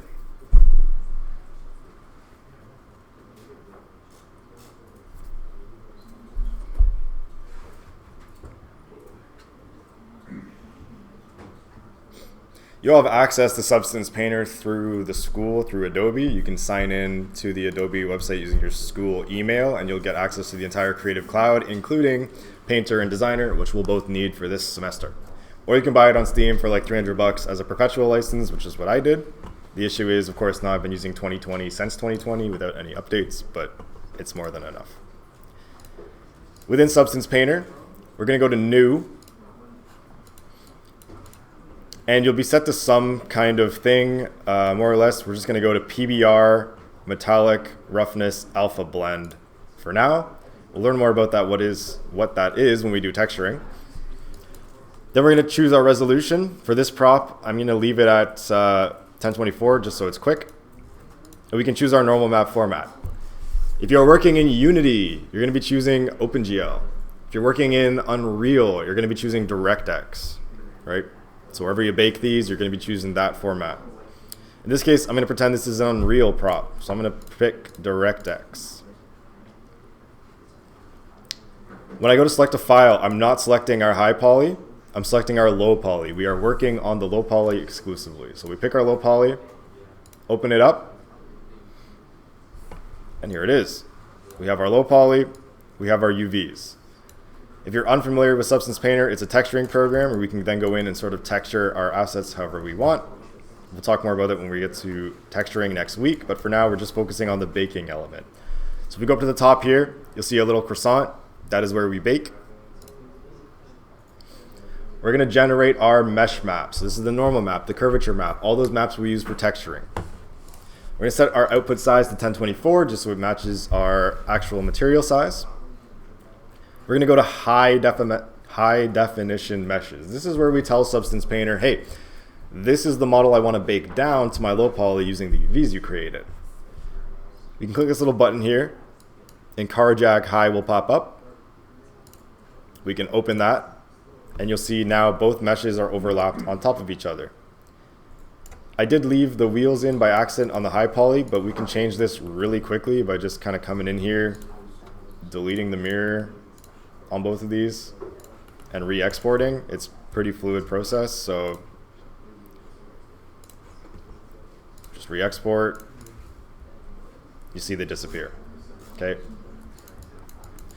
Substance Painter navigation, if you're unfamiliar, is using the industry standard navigation. So all of your Blender controls that you're familiar with, like using your middle mouse, do not exist. Okay, you're gonna have to get used to using Alt to pan, Alt Control to pan, Alt to orbit, sorry. Shift to lock views to different angles. You'll eventually get used to all the different hotkeys for the different programs though.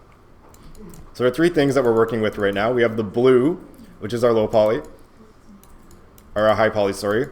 We have the white, which is our low poly, and we have this like translucent yellow bit.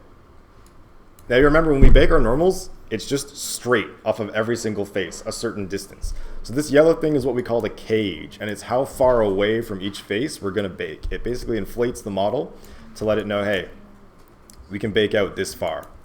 I just found something about that really cool in the newest version of Substance Painter. Newest version has cool stuff. Yeah, automatic cage thing. Painter will automatically analyze your mesh and generate a cage automatically trying to keep the cage closest to the surface without creating intersections. That is cool, because it gets in, for something like this, it's fine. But sometimes what happens is you have parts like this, where my cage is overlapping between objects, and that kind of creates some problems. Because we named them, though, it's not going to cause issues, but if we didn't name them, it'd be causing chaos. So we're going to go in here, and we see low poly mesh suffix, right? This is why we named everything _low, and high poly mesh suffix _high. This lets us bake all of this to each object individually. So this wheel, it's not going to take the normal data from this bit here, right? Normally it would, but because we named this wheel the same as the high poly and low poly, it's not going to take that data. Max frontal distance allows us to change how far away these faces are going to go. Same with rear distance. So if we see we shrink it in and we're not overlapping, it's going to turn red. These are areas where the bake is not going to get to. So everything should be blue. But at the same time, we don't want to go too far. So you want to kind of change the cage and adjust it until we get to the absolute minimum, right? And something like this, where we have to really make that cage big to the point where it's intersecting itself, we know then that this edge is too sharp between our low poly and our high poly. We're gonna have to go back to our low poly and adjust this geometry to match a little bit better to our high poly, right? So on our high poly, we have this nice big bevel, but our low poly is just a sharp edge. So we will have to fix that, right? We can do a test bake now just to see, but chances are we're gonna have to come back for that. Let's increase the distance until it works. Everything is nice and blue. Okay. I'm gonna pop over here and we're gonna use these different ones. We've got normal, world space normal, ID, ambient occlusion, curvature, position, thickness. We don't have anything set up for ID right now. This uses the vertex colors, so we don't have anything. I'm just gonna ignore that. We do have what we need for everything else. Okay. We get to ambient occlusion, we have some settings. Curvature, we have some settings. I usually just use them default, and we go from here. Once everything is set up, our cage is set up, our high poly is inside of our low poly, as it should be, right? We can hit bake. And it will bake down the high poly detail to those UV maps that we made and create textures out of them. So once that's done, we can hit return to painting mode. Now our low poly object has some of the shine from the high poly, right? Our edges are much smoother. So you can see on our actual low poly, right? This is a super sharp edge here. But on our baked version, it shows up as a nice rounded edge. And depending on the extremeness, right? So something like this, it doesn't work perfectly well. It works decently well on this wheel bit, but we're getting a lot of what's called scalloping here. And scalloping is where your low poly geometry is not round enough. In most cases it's roundness, but it's just not high density enough to support where the high poly is. And we also have a UV issue that we need to fix, right? So we're going bit by bit here. Now that we have a test bake done, see, there's 50 minutes left. I'm still worried about running out of time, even though we have a bake done. Now that we have a test bake done, this is when it really gets to the meat and potatoes of things. We have to go back and keep working back and forth between our test bake until we end up with something nice. So this underside, it actually baked out quite well, despite the fact that the geometry is super unaligned. And from the angles we're going to be seeing this at, it's not really a problem. So we can leave that. But this scalloping around this wheel is just too much for us to reasonably get away with. We can see all these dark spots. So we're going to go back to the wheel and we're going to add some extra edges here just to help support that geometry a bit. I'm going to just bevel the edges that need more support a little bit. So bevel and then get rid of one of the seams.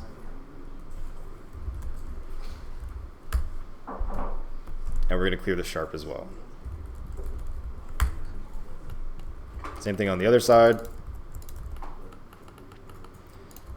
And this interior is also suffering from the same kind of scalping, so we're going to do the same thing. We're going to bevel, get rid of one of the seams, clear seam, clear sharp. And we're going to make sure that we extend this seam, because now that we've beveled, we've created this gap. We need to make sure that's also marked as a seam so that this piece doesn't collapse in on itself. Okay. We can keep looking at things. Where else are we having issues in our bake? This area right here seems to be having a similar issue, right? So we can increase the bevel along here as well. There is a second solution, and it's one that sometimes comes up. For a prop like this, we typically probably wouldn't be working with like this is a hero prop. We probably wouldn't be trying to fit everything on a single 1K texture. So we can try bumping up the resolution with our changes and see if that makes a difference as well. So I'll do just the wheel for now. File, export. I'd recommend making hotkeys. I'm pretty sure I have. Okay, I guess not on this computer. I'd recommend making hotkeys for exporting like this because you're going to be doing it so often as you make your changes and do test bakes. I bound mine to Control, Alt, Shift, and then O and F because there's nothing else on those. Yep. This isn't really relevant to what you're saying right now, but so Blender does have like a built-in baking feature. Do not use it. Okay. Do not use it. Okay. Garbage. It is like despicable, honestly. I've tried using it before. It is like it's so unflexible and unfriendly, and it doesn't bake mesh maps quite the way that the other programs do. And even once you have the mesh maps from Blender, it can't utilize the mesh maps the way that the other programs do too. So baking in Blender, kind of just a no-go. Maybe they'll work on the tools more and make it more usable, but at the moment, it's really not something feasible for high quality props anyway. So I recommend binding a hotkey for this stuff. If I just go over here to export, you can see it's set to Control Alt Shift E right now. So I'm just going to go to OBJ, assign shortcut, Control Alt Shift O for OBJ. It just pops up. FBX can do the same thing. Change shortcut, Control Alt F, F for FBX, O for OBJ. Right? So boom, export, low, export, edit, re-import, and then rebake. So now you can see I've got these extra beveled edges, right, that we just made. I didn't change the UVs, so that is something I will have to do. We can quickly do the same thing. So everything, unwrap, right? I'm not even going to rectify things just yet because we don't know if our bake's good. Export, low, okay. Right, when we re-import, you see our UVs have changed, so our maps that we bake no longer line up with our model, which is why everything looks so funky, which means we have to rebake. So this process can take some time, but I promise you getting this right is worth every single minute you spend doing it. All right, so now that slight bevel, you can see how much of a difference it's kind of made with the scalloping and also catching the light. You can get an idea of how far away we're going to kind of see it from, but we can sort of reevaluate, right? We take it one step further for something like this that's a hero prop that we're doing for our assignment. We can bump this up probably. You guys are going to be working between 2K and 4K, somewhere around there. If anybody gives me an 8K texture, I will crash out. So now let's bake in 2K, right? It's going to take obviously 4 times as long as it would to bake in 1K. Return to painting mode, right? Even cleaner, right? So now we're really feeling it. We can really see these different areas where that high poly detail that we kind of sculpted in, quote unquote, right? You'll notice we also have the areas where we have bad flat edges. In this case, it was fine because it's kind of how they actually look, and they look a little beat up sometimes, or maybe you would just say it ran into something. This area looks all fine here. We can run a brush over it just to really make sure. This area needs to be fixed, right? So we're going to keep going back and fixing different areas. So now on the low poly, what's up with this area? We see, we might need to add a bit of a bevel in this spot for it to support this geometry here, right? Or we can just check this island and see if it's messed up. Oh, So when we hit L here, L just grabs an entire region, usually marked by some form of barrier. So in this case, it's seam. So when I hit L on this face, it's still selecting everything, and that's how we can easily quickly realize that, oh, all of this should not be attached to this giant face here, but we don't have a seam here. So this is where our problem lies. So we just go back, make a seam. Actually, I'm gonna make it on this one because that'll look cleaner. Mark seam. Okay, same thing on the other side, mark seam. If you search up something by spacebar, it will always be the top thing. So you can literally just hit spacebar, enter, and repeat it. So now we can re-unwrap this, check again. Much better. Grab everything, re-unwrap it, try the bake again. Export, low, okay? I told you at the beginning that the blockout was the most important stage of this. This is the second most important stage of this. So rebake again, take a bit of time. Right, and now we've mostly fixed that issue. We just have like the little bit of sculpted detail that we gave it in the last class where we kind of punched in the edges as if they were damaged, right? So this looks pretty good. All of our edges are coming up kind of clean. Maybe this one, right? We're getting a really sharp edge. We probably want to bevel that out a little bit to match our high poly. So again, pop in here, isolate this, and we'll do a slight bevel. Usually on the low poly, we're not really looking to do more than a single bevel, just like this. And then we're sliding all of our geometry in, making sure to triangulate it. So seam, clear seam, clear seam. I'd recommend just making buttons for these. I usually use 8 and 9 because they don't really do that much in the viewport.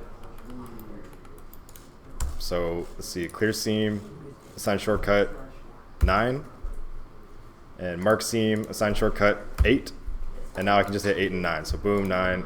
Oh, that's sharp. Clear sharp, clear sharp. You can also like shift R or key last command. You can also shift R, yeah. Okay, better. Double check everything. Right, here's another hack that we can do. This bottom part is totally invisible, but it's also really long, and really long parts are kind of hard to pack. So we can just add random seams on the bottom here. This is more of an unethical life pro tip. I don't know if you want to use this all the time, but we can just pop a few seams in the bottom here to break this up because we're never actually going to see it on the prop. And this will pack better. Okay, these really long sections are hard. Even here, I would probably say this piece is too long where we're going all the way from here all the way up. So I'd maybe find a spot where you can sneak a seam in. Probably somewhere around this edge. Re-unwrap. Okay, we'll unhide everything else. Do the same thing. So with those small changes, let's see, has our textile density increased a bit? No. That's okay. We'll fix that as we add more pieces. Okay. Re-export, re-import. You see, it's also got a hotkey here. I don't know if I made that or if it's by default, but because you're doing it so often, there's a hotkey. Just Control-Shift-R, and you'll re-import the mesh so that you can get back to baking right away. Baking, bake selected textures. When you're baking your final 4K textures, it might take a while. Just click it, and then go have a coffee or something and come back. That's generally what I do. Okay, so this part's fixed up. This piece looks great. This part looks pretty good. This piece has the cleanest geometry, so it makes sense it looks great. These wheels look pretty good now. This edge looks pretty good. We're not having those major issues that we were before. We might want to tweak this part because this looks a little bit too scallopy. But generally from the distance we're going to see it at, that's okay. The back wheel looks pretty good, but it might need that same bevel treatment. So let's go back to the back wheel and do the same kind of bevel thing. Just adding slight edges here and there. Okay. Clear. Clear sharp. Clear everything.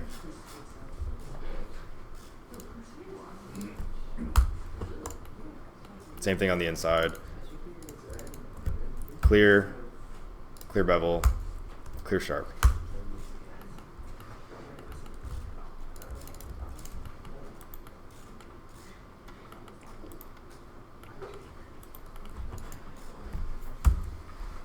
Re-export this as a low. Control-Shift-R to re-import. Rebake again. Hopefully with less scalloping. Return to painting, double check. I forgot to re-unwrap it. It's fine, we just do it again. It is going to be an iterative process. It's not just one and done.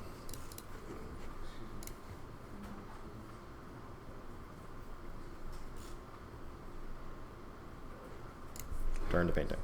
Okay.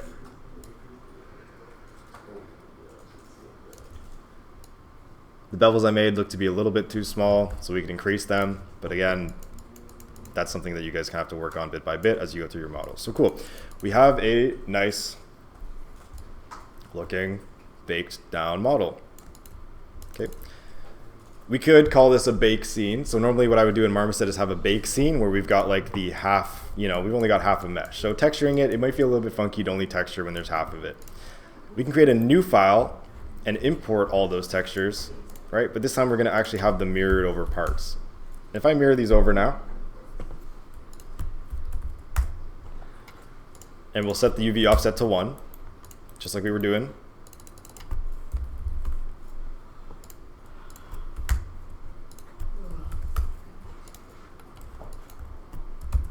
And we'll export this as low. Textures to apply that to the mirror. Exactly. But they're one UV space over, so when we do any more baking, we don't have to worry about them existing. So let me do one of these, re-import, right? And now we have the wheels. And you can see we still have all of our high poly detail. But if I go to bake, right? These wheels are entirely on their own. There's no blue part around them to show a high poly mesh, but we literally don't care.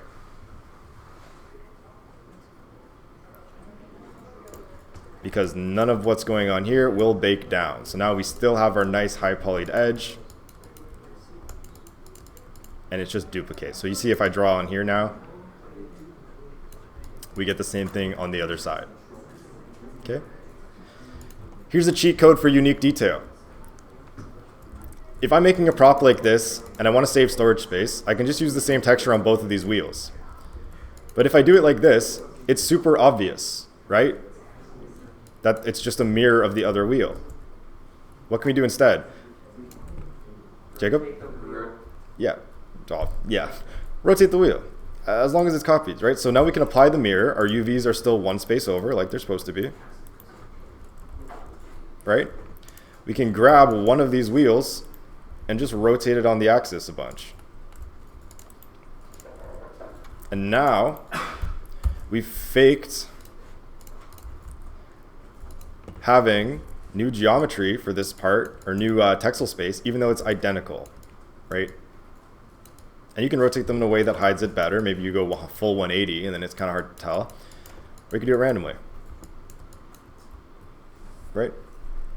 So we get away with doing a lot less. At this point, I'd say our bake is pretty good. So we can go back to our low poly and really start cleaning up those textures. So I'm going to delete the extra wheel for now, because we'll mirror them back again after. So let's say that we're now ready to start making our final UV set. I'm going to start going and straightening our island. So straighten this. We'll use the material just to make sure we're not making any errors. Okay. Grab this. Symmetrize. All right, so if we use this little one up here in the corner, anything we select on the mesh is going to be selected on the UV space. So this just helps us keep an eye on when things are breaking or not. So if we had L here, I now know it's this particular portion, which is interior facing, so it really honestly doesn't matter. Scale, straighten, it's fine. Okay, these are straight. That's good. These ones could probably use a straighten.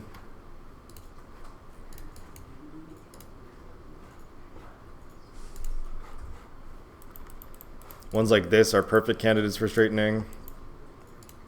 You could straighten something like this, but I don't think it's so bad because its boundary box is still overall a square, so we can put smaller details inside of it.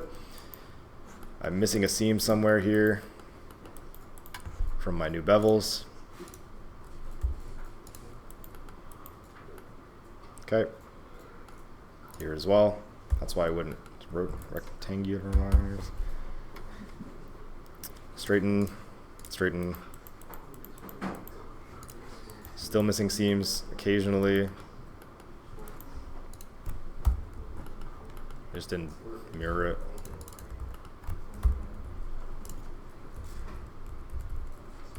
This has kind of helped people understand the UVing part a bit. I don't know if that was still something people were kind of having trouble with, but hopefully this kind of makes things a bit clearer. Straighten, straighten. This is definitely not the most exciting part of doing all of this, as it's a lot of repetitive back and forth work, just making sure everything's working and looks good. But it is probably the most beneficial part to do repetitive work. Straighten. Okay, now let's pack all of this.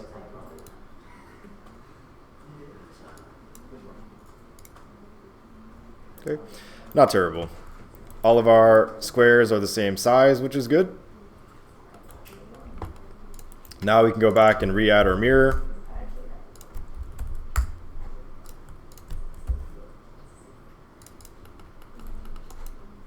Re-export.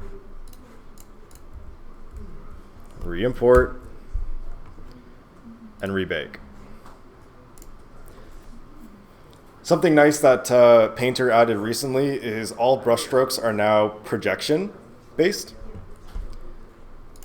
So what this means is, oh, I've screwed the pooch somewhere. But what this means is that any brushstrokes you make, so notice how I made this brushstroke way earlier when we rotated the wheels, it's still appearing in the same spot. So it's projection based. So even if we remake our UVs, our brushstrokes aren't going to get reset, right? Which is super useful. It means that even if you're like in the middle of texturing your object and you're like, oh no, my UV's messed up in this spot and I just found it, you can generally re-UV it and rebake it and everything will still be okay as far as your texture details, like your stamps and alphas and everything like that. So I've messed up the wheels somehow in this way. Just have to go quickly take a look at why that's happening. And it's because I didn't offset the U. Offset the U.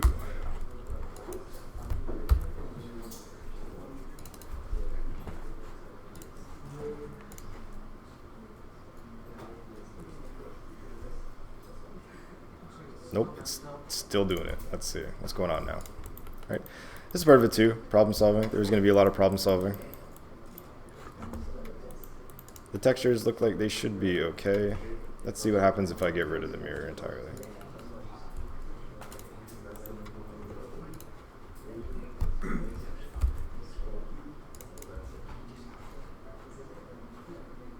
Baker, bake. Still happening. Oh, I didn't re-import. There we go.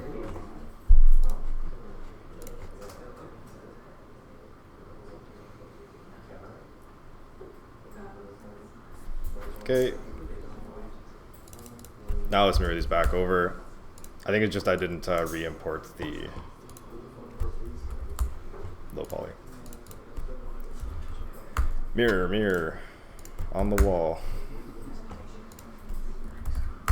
Is this bake the final call? Oh, don't do that. Don't accidentally export your low poly as your high poly.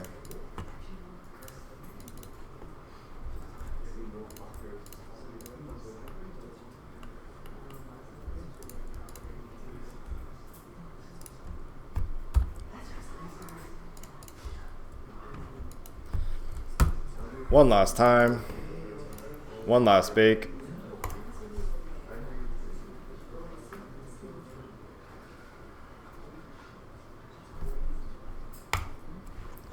Okay, here we are. So we've made our UVs nice and straight and packed them down. We've made them the same scale throughout. We've tweaked our mesh in the different areas that we needed to add a bit more geometry and then re-unwrapped. We've got hard edges tucked away secretly in our hard edges on the mesh that you can hardly see.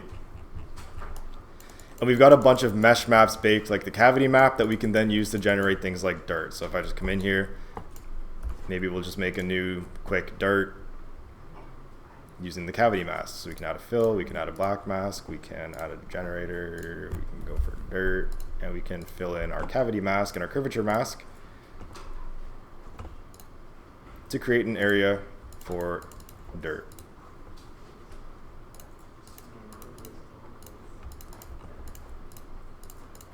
Okay, cool. We'll learn a lot more about masks and generating things like that come next week when we first start talking about texturing.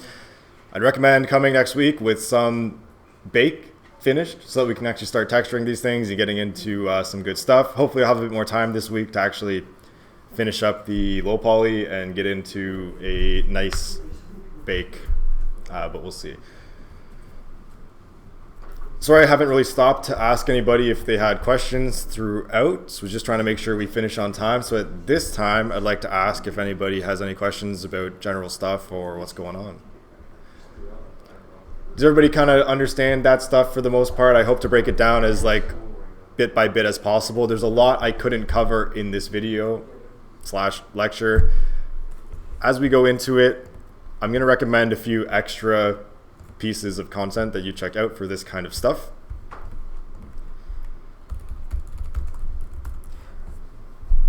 One is a huge thread on poly count.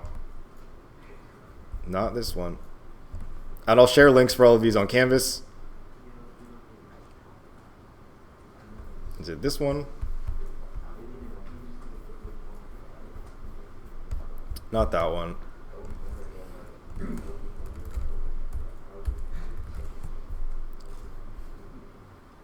There's a guy on Polycount, I forget the exact of his name. I think it's Earthquake. Yep. If you don't know what Polycount is, it's just a forum for like all kinds of 3D art stuff. But this guy is incredibly good at this kind of thing. And he has a very detailed forum thread on normal maps that I can't find, but I know he does somewhere. I'll send the link out as soon as I find it.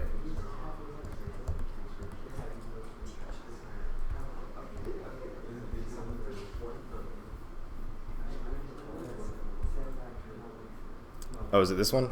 Might be this one. Yeah. So there are extra threads that I'll share with you if you want to read into the nitty gritty. I covered a lot of like the how you actually do it. This covers a lot of the actual like math behind what's going on and stuff like that. Talking about how you can mirror down the center without getting seams. Talking about how the different normals and smoothing groups affect your normal baking. But generally speaking, you're just aiming for a good result for this project. So try and make something that looks good. Okay. Cool. If that's it for everybody, I'll post those links to you soon on Canvas, but that's all I really have to share with you today. If you want any extra help with anything, I'm obviously here for the next 30 minutes, and I'll actually be here for the next 6 hours in the game lab because I've got some work to do, and I have nowhere else to be, and I have to be in Oshawa later today anyway. So I will be there if you want any extra help. Cool. Thanks, everybody.